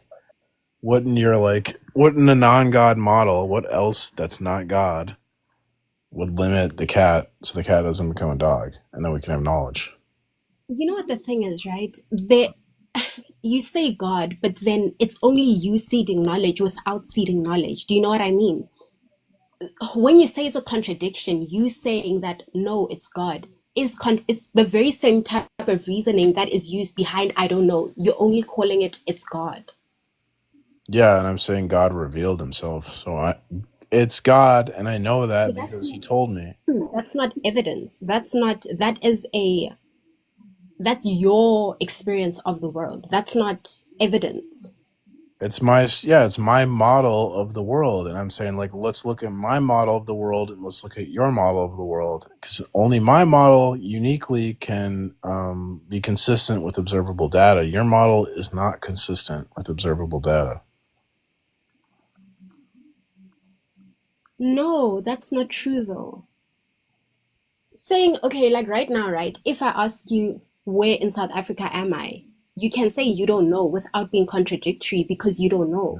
Yeah, you don't that's like a normative we can be wrong about like everyday level facts, but we can't be wrong about fundamental facts that make knowledge impossible. Like if I'm wrong about logic, that's not just like oops, it's like it completely destroys all truth. The thing is, I know, like, I understand what I'm saying now, but I can't get it across to you. Yeah, gotcha. Can we please talk about like the second point then? What's that? Christianity is objectively proven. Well, do you think, can I give someone else a chance? Because we've been kind of talking for a while. You can come back in Okay, the like let's future, do though. like 5 more minutes, and then I'll like completely leave the live. Okay. What would you like to say or ask? What objective proof do you have that Christianity is the only true religion? That's what I was just giving to you about when I was talking about the cat. The cat No, proves.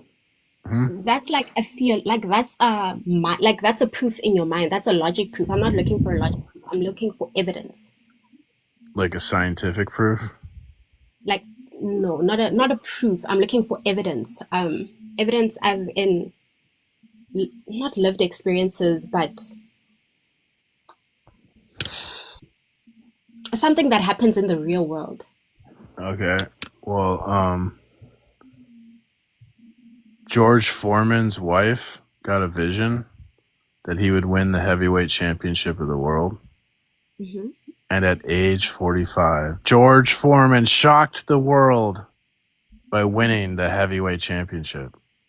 And no one has ever, like, people thought he was going to, like, be unalived in the ring. He was so old. No one that old has ever won the heavyweight championship. That's interesting, but that is not only true for Christianity. There are many religions who have prophesied things that have came true, and there are many people who have from different religions who have prophesied things that have came true. I think my very favorite of them is an. No, you asked me for evidence, and I gave you specifically the type of evidence you asked for, and then you just dismiss it. Welcome, Paul. What's going on? No one's going to talk about George Foreman like that on my live. What'd she say? She didn't believe God made him the heavyweight champion of the world. Why would God make George Foreman the champion of the world? God Why does he care? God lifted George Foreman up in the ring in front of millions of people so George Foreman could lift God up in front of them. So George Foreman was he won and then he started talking about God or what? No, George Foreman, he was the heavyweight champion of the world even when he was young, and he didn't have God, and he was a horrible man. And then he died and was born again in his dressing room. And he quit boxing and became a Christian. Well, what happened was someone stole all of his money, and he wanted to have a community center to help the youth. And so he got back at age 37 or something. He got back into boxing, and he trained, lost a bunch of weight, and he came back to raise money, but he got enough money off the George Foreman grill where he didn't have to fight anymore. But his wife had a vision from God that he was going to be a heavyweight champion. So he didn't want to fight, but he kept fighting for God, and God made him the heavyweight champion. It was unbelievable. No one thought he could do it at his age. Right, but she had a 50-50 chance of being right. No. And there's people. Well, yeah, it's either he won or yes, he would either win or he would lose. I wouldn't use this as an argument for God. Well, yeah, I wouldn't either because I think it'd be. I was just talking silly. That lady asked me for silly evidence. Well, all that is still subjective. There's no way to. Well, there's no receipt, I guess you could say, to know whether or not a message that you feel is coming from God or not, because it's all. No, that's all how you feel. But you're only saying that because you're breaking up. But you're only saying that because in your model of reality, there's no way to tell what anything is true or false, right? But in the Christian model of Well, no, reality, there's, we have there's standards. Listen, Paul, you have no standards for truth in your model. As a Christian, we would have standards for truth. So we could say that, yes, God, the power of God, is why George Foreman is the heavyweight champion of the world at age 45. We know that as a Christian. yeah, You wouldn't know. that's But easy. you, as a non-Christian, you wouldn't know anything. But that's it's easy. Yeah, but that's easy to say. That's easy to just say God did it all. And it's easy to be an atheist and just say, It's I don't easy. know anything. Nothing is true. Well, I'm Fantasyland. not an atheist. Oh, what are you? I'm not an atheist. What are you? I believe in I grew up Christian, but I don't believe that the God in the Bible is what we, I guess, what exists out there, whatever exists out there. I'm just claiming to not know. Basically, I'm not gonna make a claim on something that. That's a contradiction. Well, how? You're saying I don't. How is it a contradiction? Wait, are you saying like we can't know God or something? Yeah, I'm saying how can you know? That's a knowledge for sure. claim about God. That's a knowledge claim about God. I would say we can't know for sure. Sure, we can through the transcendental argument for God.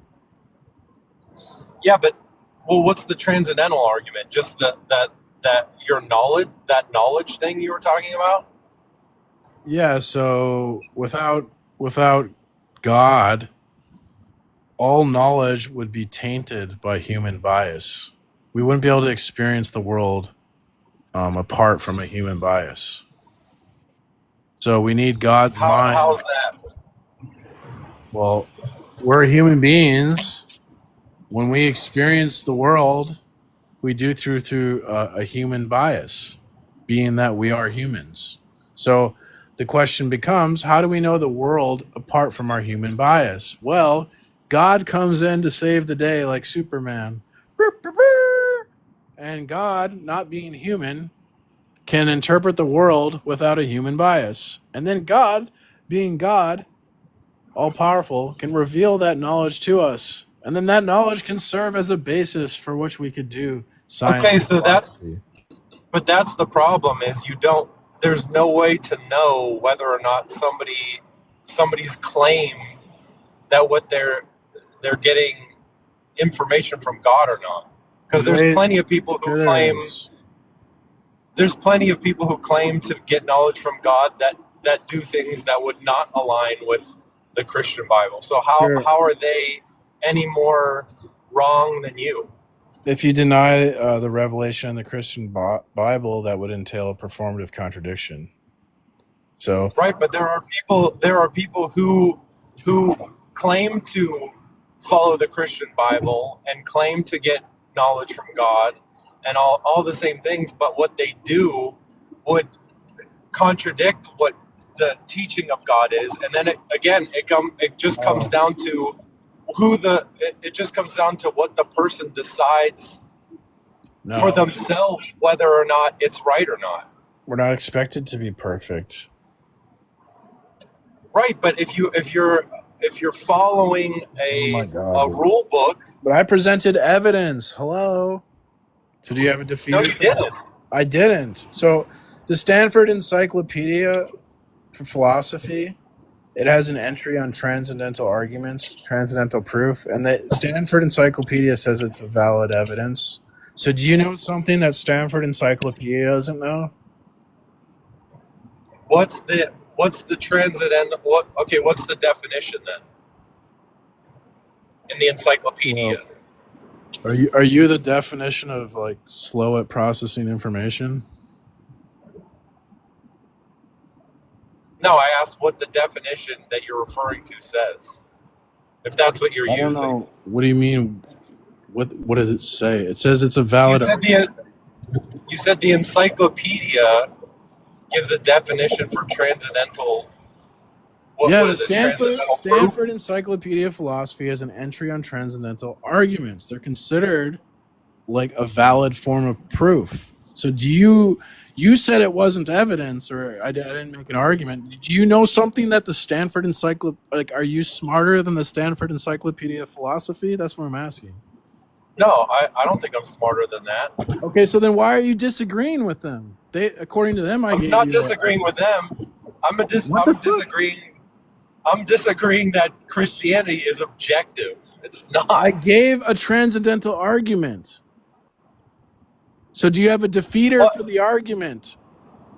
Your argument is that knowledge proves God? Yes. So you can't have knowledge without God? Yes. How? Knowledge would be tainted by our human bias.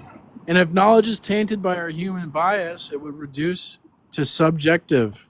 And if everything is subjective, then we have global skepticism.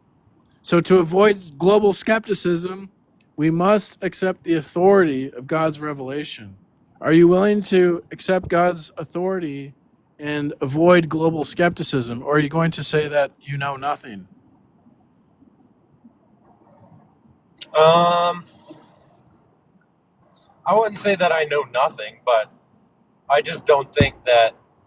How the fuck could you know something without God's revelation? The fuck? What do you mean? All your knowledge is going to be tainted by your bias. How do you avoid knowing the world How do you? apart Okay, from your bias? How can you verify the source? Oh, you can't. The source is fucking God? Yeah, how do you verify it? It's fucking because God? You said so? It's fucking God? Because you said so? Does God make things true, or do you make things true? How do you verify it? Who makes things true? Because you verified it because you felt that it's true? Paul, does your feelings That's subjective. Oh my God. That's subjective. I'm just going to move on. You're too low information, Paul. All right. All right. Peace. I wish you well. Oh my God. Where do they grow these people?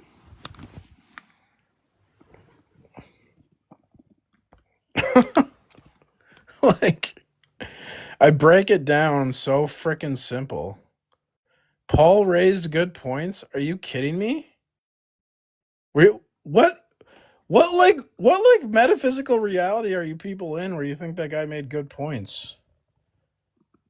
Have you considered nuh-uh and I don't know? Premise 1, nuh-uh. Premise 2, I don't know. Conclusion, atheism.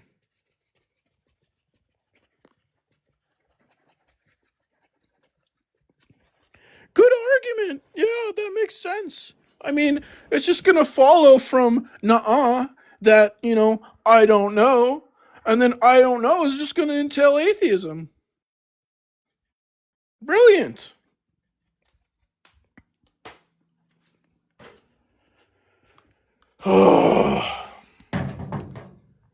Well, no one's requesting up. So I'm going to hit you guys with memes. Hey, Slurms. Oh, I sent Slurms this one. I'm very proud of this one. This is a meme I made. You can't find this on the internet anywhere. I had to use my brain to think of this one. Well, I kind of stole the picture part. Yeah, never mind. I stole this. Okay. So it's funny because it's true. That's what I'm missing. Then we got like this one. This is the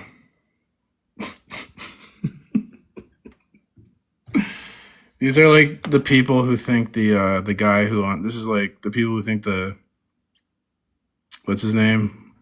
Luigi Mangini. As a Luigi. They think he's a hero, right? He's changing the world. Yeah, for the worst. I challenge you to a debate.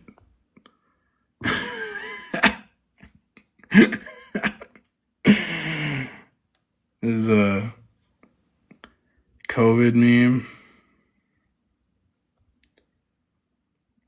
This is like the transcendental argument for God in the meme.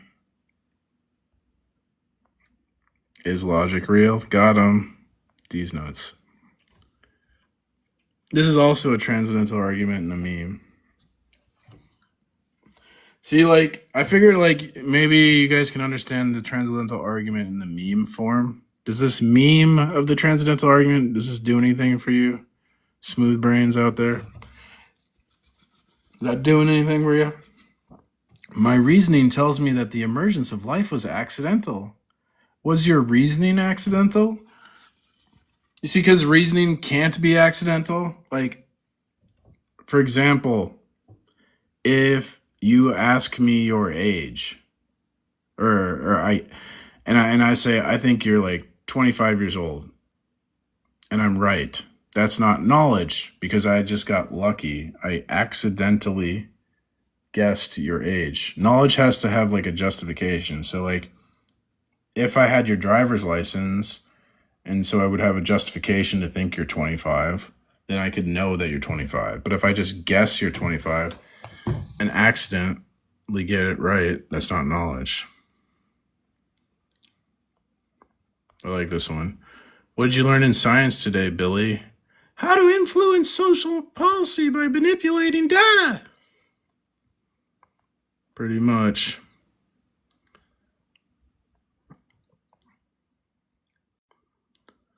This is for the people who argue for pantheism.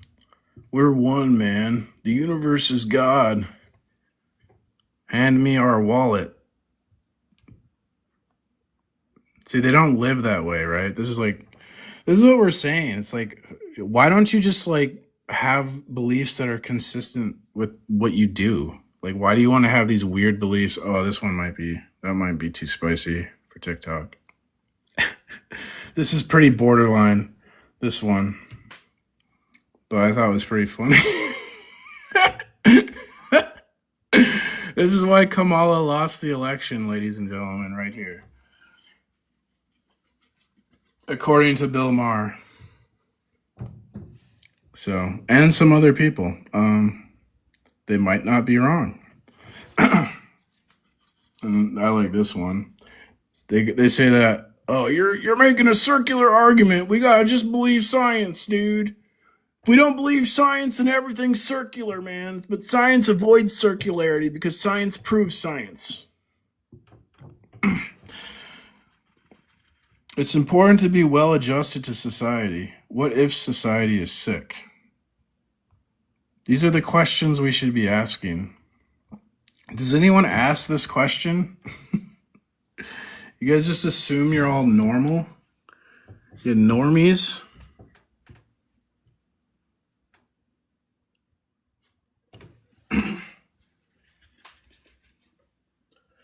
Aldous Huxley said the most hopeless victims of mental illness are to be found those who are normal, because they aren't normal and they're only normal in the sense that they're just like everyone else. They're not actually normal because society is abnormal. And the fact that they're like well adjusted to a sick society is like the worst mental illness at all of all, because they've stifled that voice inside them that says there's something wrong with the way the world is.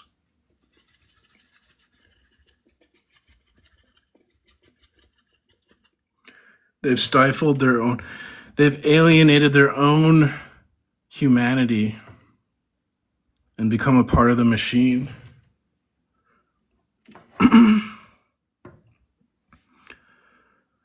90% of P3DOs are priests. I thought most P3DOs are actually teachers in education. I'm pretty sure it's teachers are most likely to be P3DO.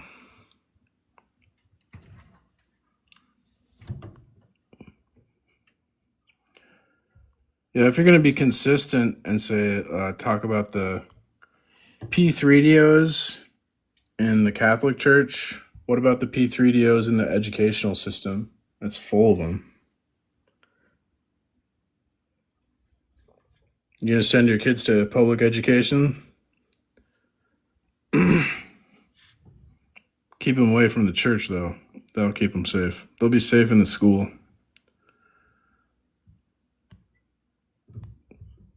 And they're all Christian. Everyone who's bad is a Christian. What about... This is a bad guy, and he wasn't Christian. This guy took a pew-pew to school to unalive children. But I suppose he was justified because he was unaliving Christian children or something in his mind.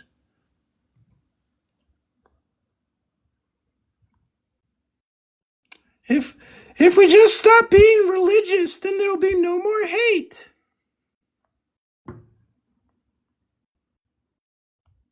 So those are my memes I got.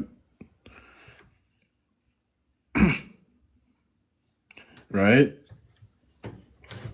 Like in the French Revolution, people don't know that that was during the Enlightenment, there was this like turn towards logic and a reason, and people turned away from like God in the Enlightenment. And there's a French Revolution where people were upset that it's like literally like atheists today. They're like mad that the power of religion and the influence in the state. And so they overthrew the government and they got rid of Christianity as the state religion. And they said the state religion is now the cult of reason. I kid you not. The cult of reason replaced Christianity as the state of religion of France. And the result of that was called the Night of Terror, because they went and unalived lots of Christians. They unalived their political enemies. Mass unalivements, way more than the Christian, government before them. So it's funny they think like, oh, if everyone just stopped believing in God and we're all like logical and scientific, then people will just treat each other nicely or something. Such a weird ideal. Their little socialist ideals. Welcome, Bo. Hey, can you hear me? Yeah, I can hear you. Oh, okay, cool. This is my first time ever requesting on a live. Oh man, you picked the wrong one.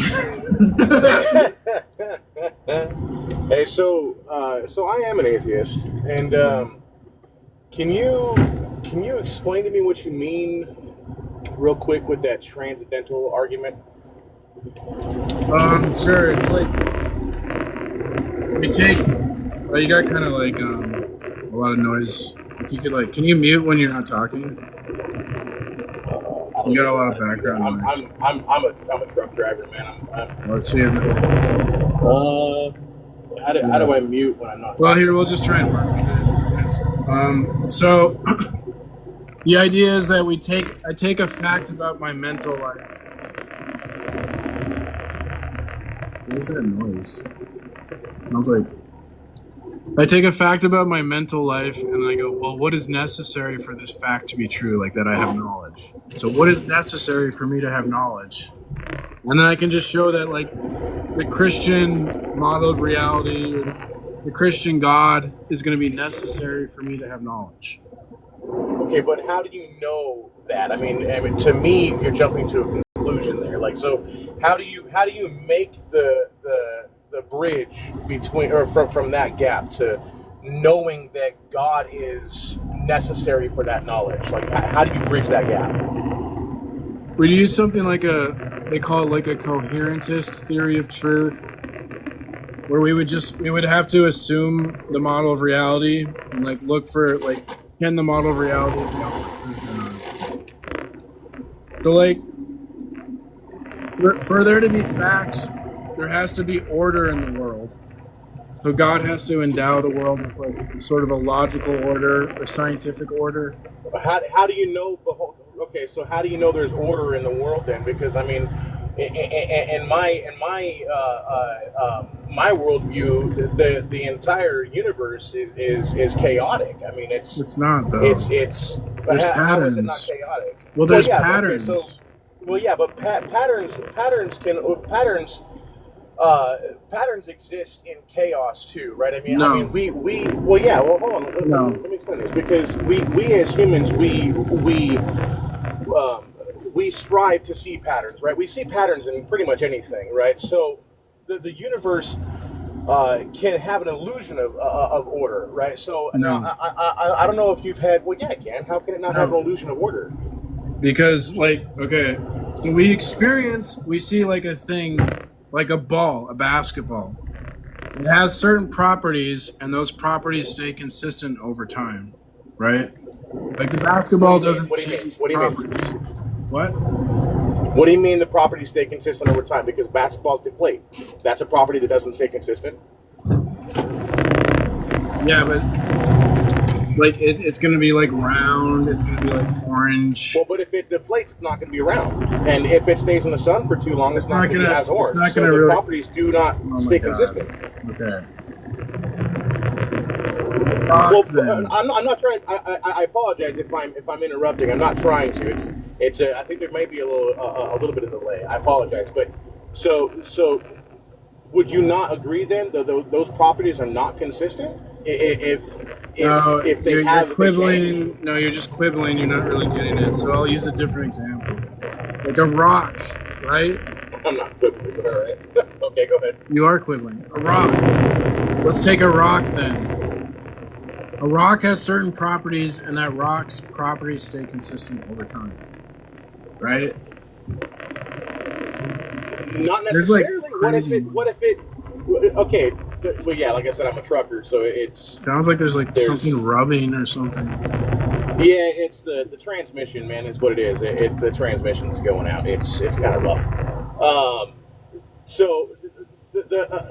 All right, magma is just melted rock, right? So that's a property of rocks that change, right? If it's far enough within the Earth's crust or within the you're just bickering with me. This is real. First of all, your mic is terrible, and you're just bickering with me. But a magma can change, dude.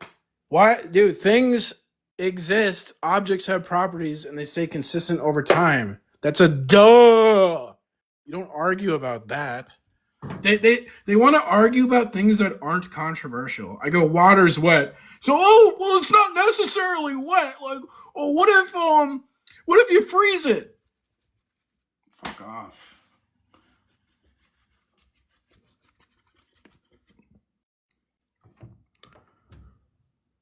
Oh, what if it's in gaseous form? Blah, blah.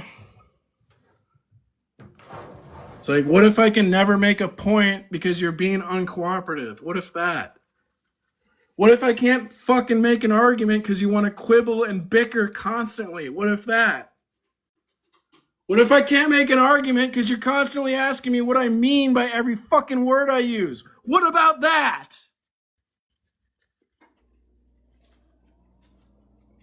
Did you ever think about that? No, you didn't!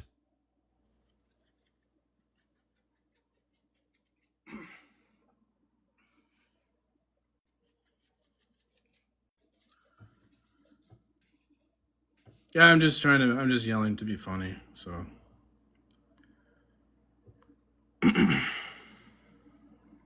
Rage baited myself.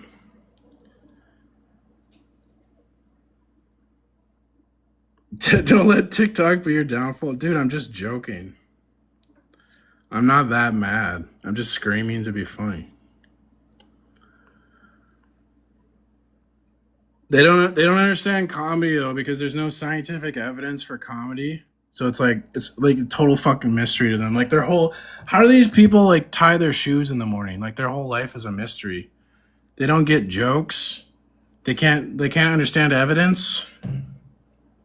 How do these people function in the world?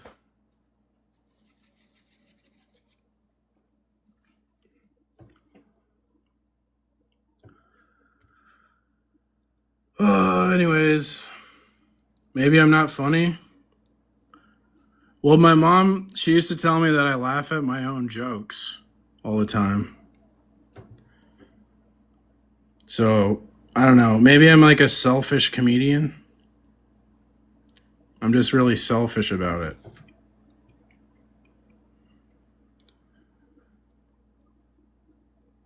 I mean, if I make myself laugh, I'm still I wouldn't I technically be funny? Yeah. I mean, I might be like not that funny, but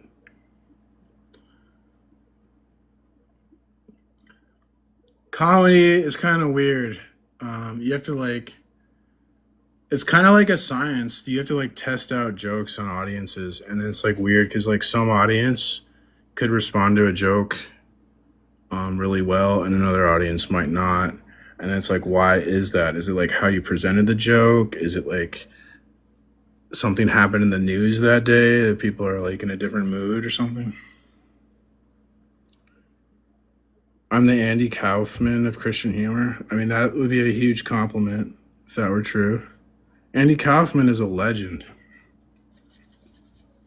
I would rank him. I think he's number one. I think Kaufman's number one. Number two, geez, maybe like Chris Farley. There's like Bill Hicks. Norm Macdonald's up there. Rodney Dangerfield.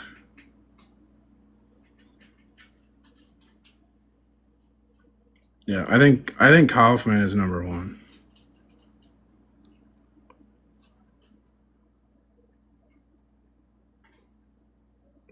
Bill Hicks is an atheist, but Bill Hicks, like, he was really good.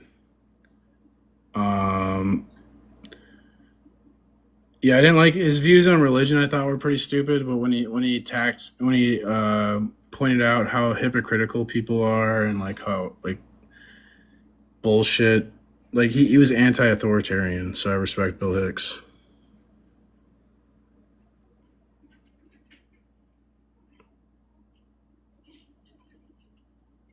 I hope God had mercy on Bill Hicks' soul. He had some good jokes about Christianity, actually.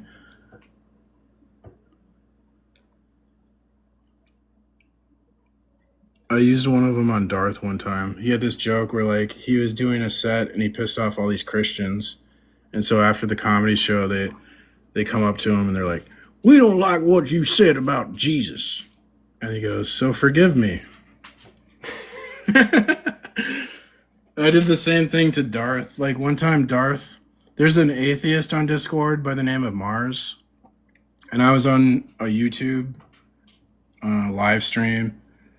And Darth joins, and he saw my name Mars, and he thought I was this atheist Mars. And he started like going like, "Remove this harassing troll from the panel." It's like, Darth, what? I thought we were friends. Like, what's going on? It's like, yeah, kick him right now. I'm like, come on, Darth, forgive me.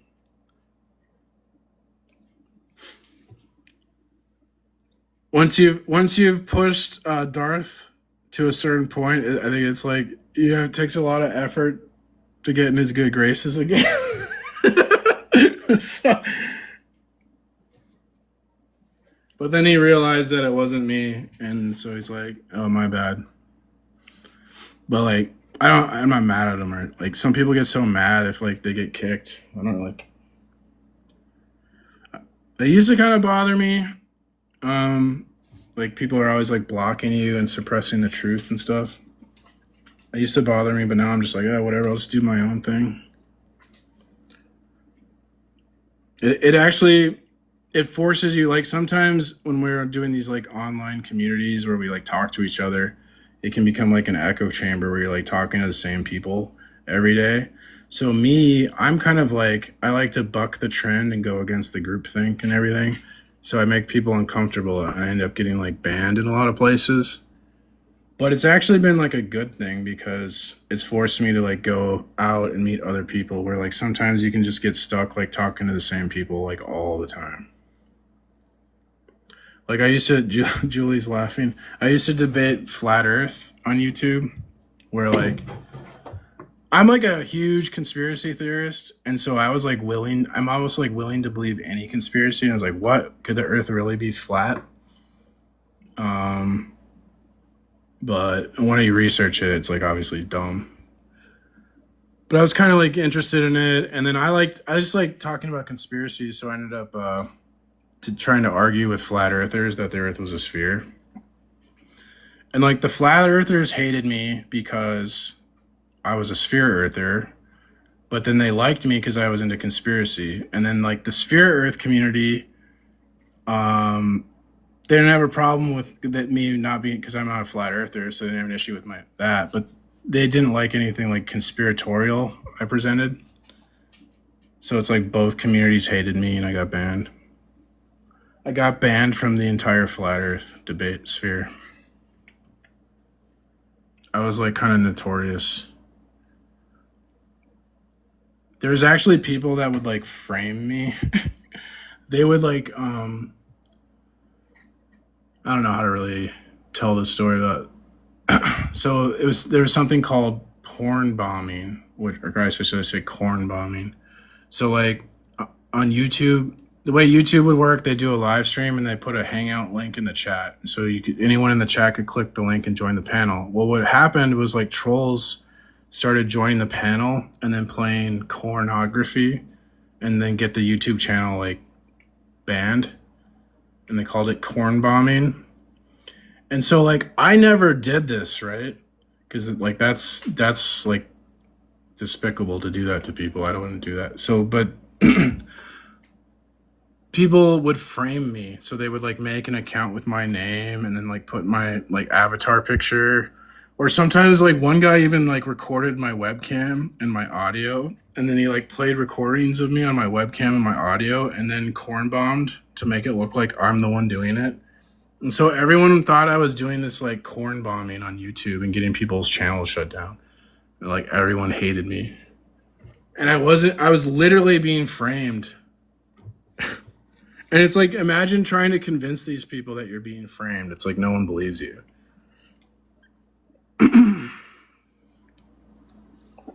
So yeah, the internet is fun. I just wanted to debate. I don't want to like get people's channels banned. I just want to like talk crap.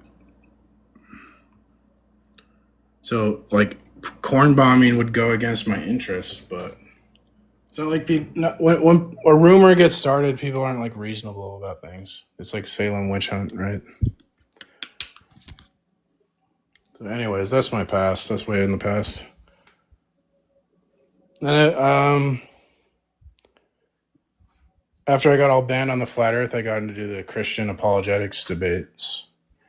And I remember running into Darth.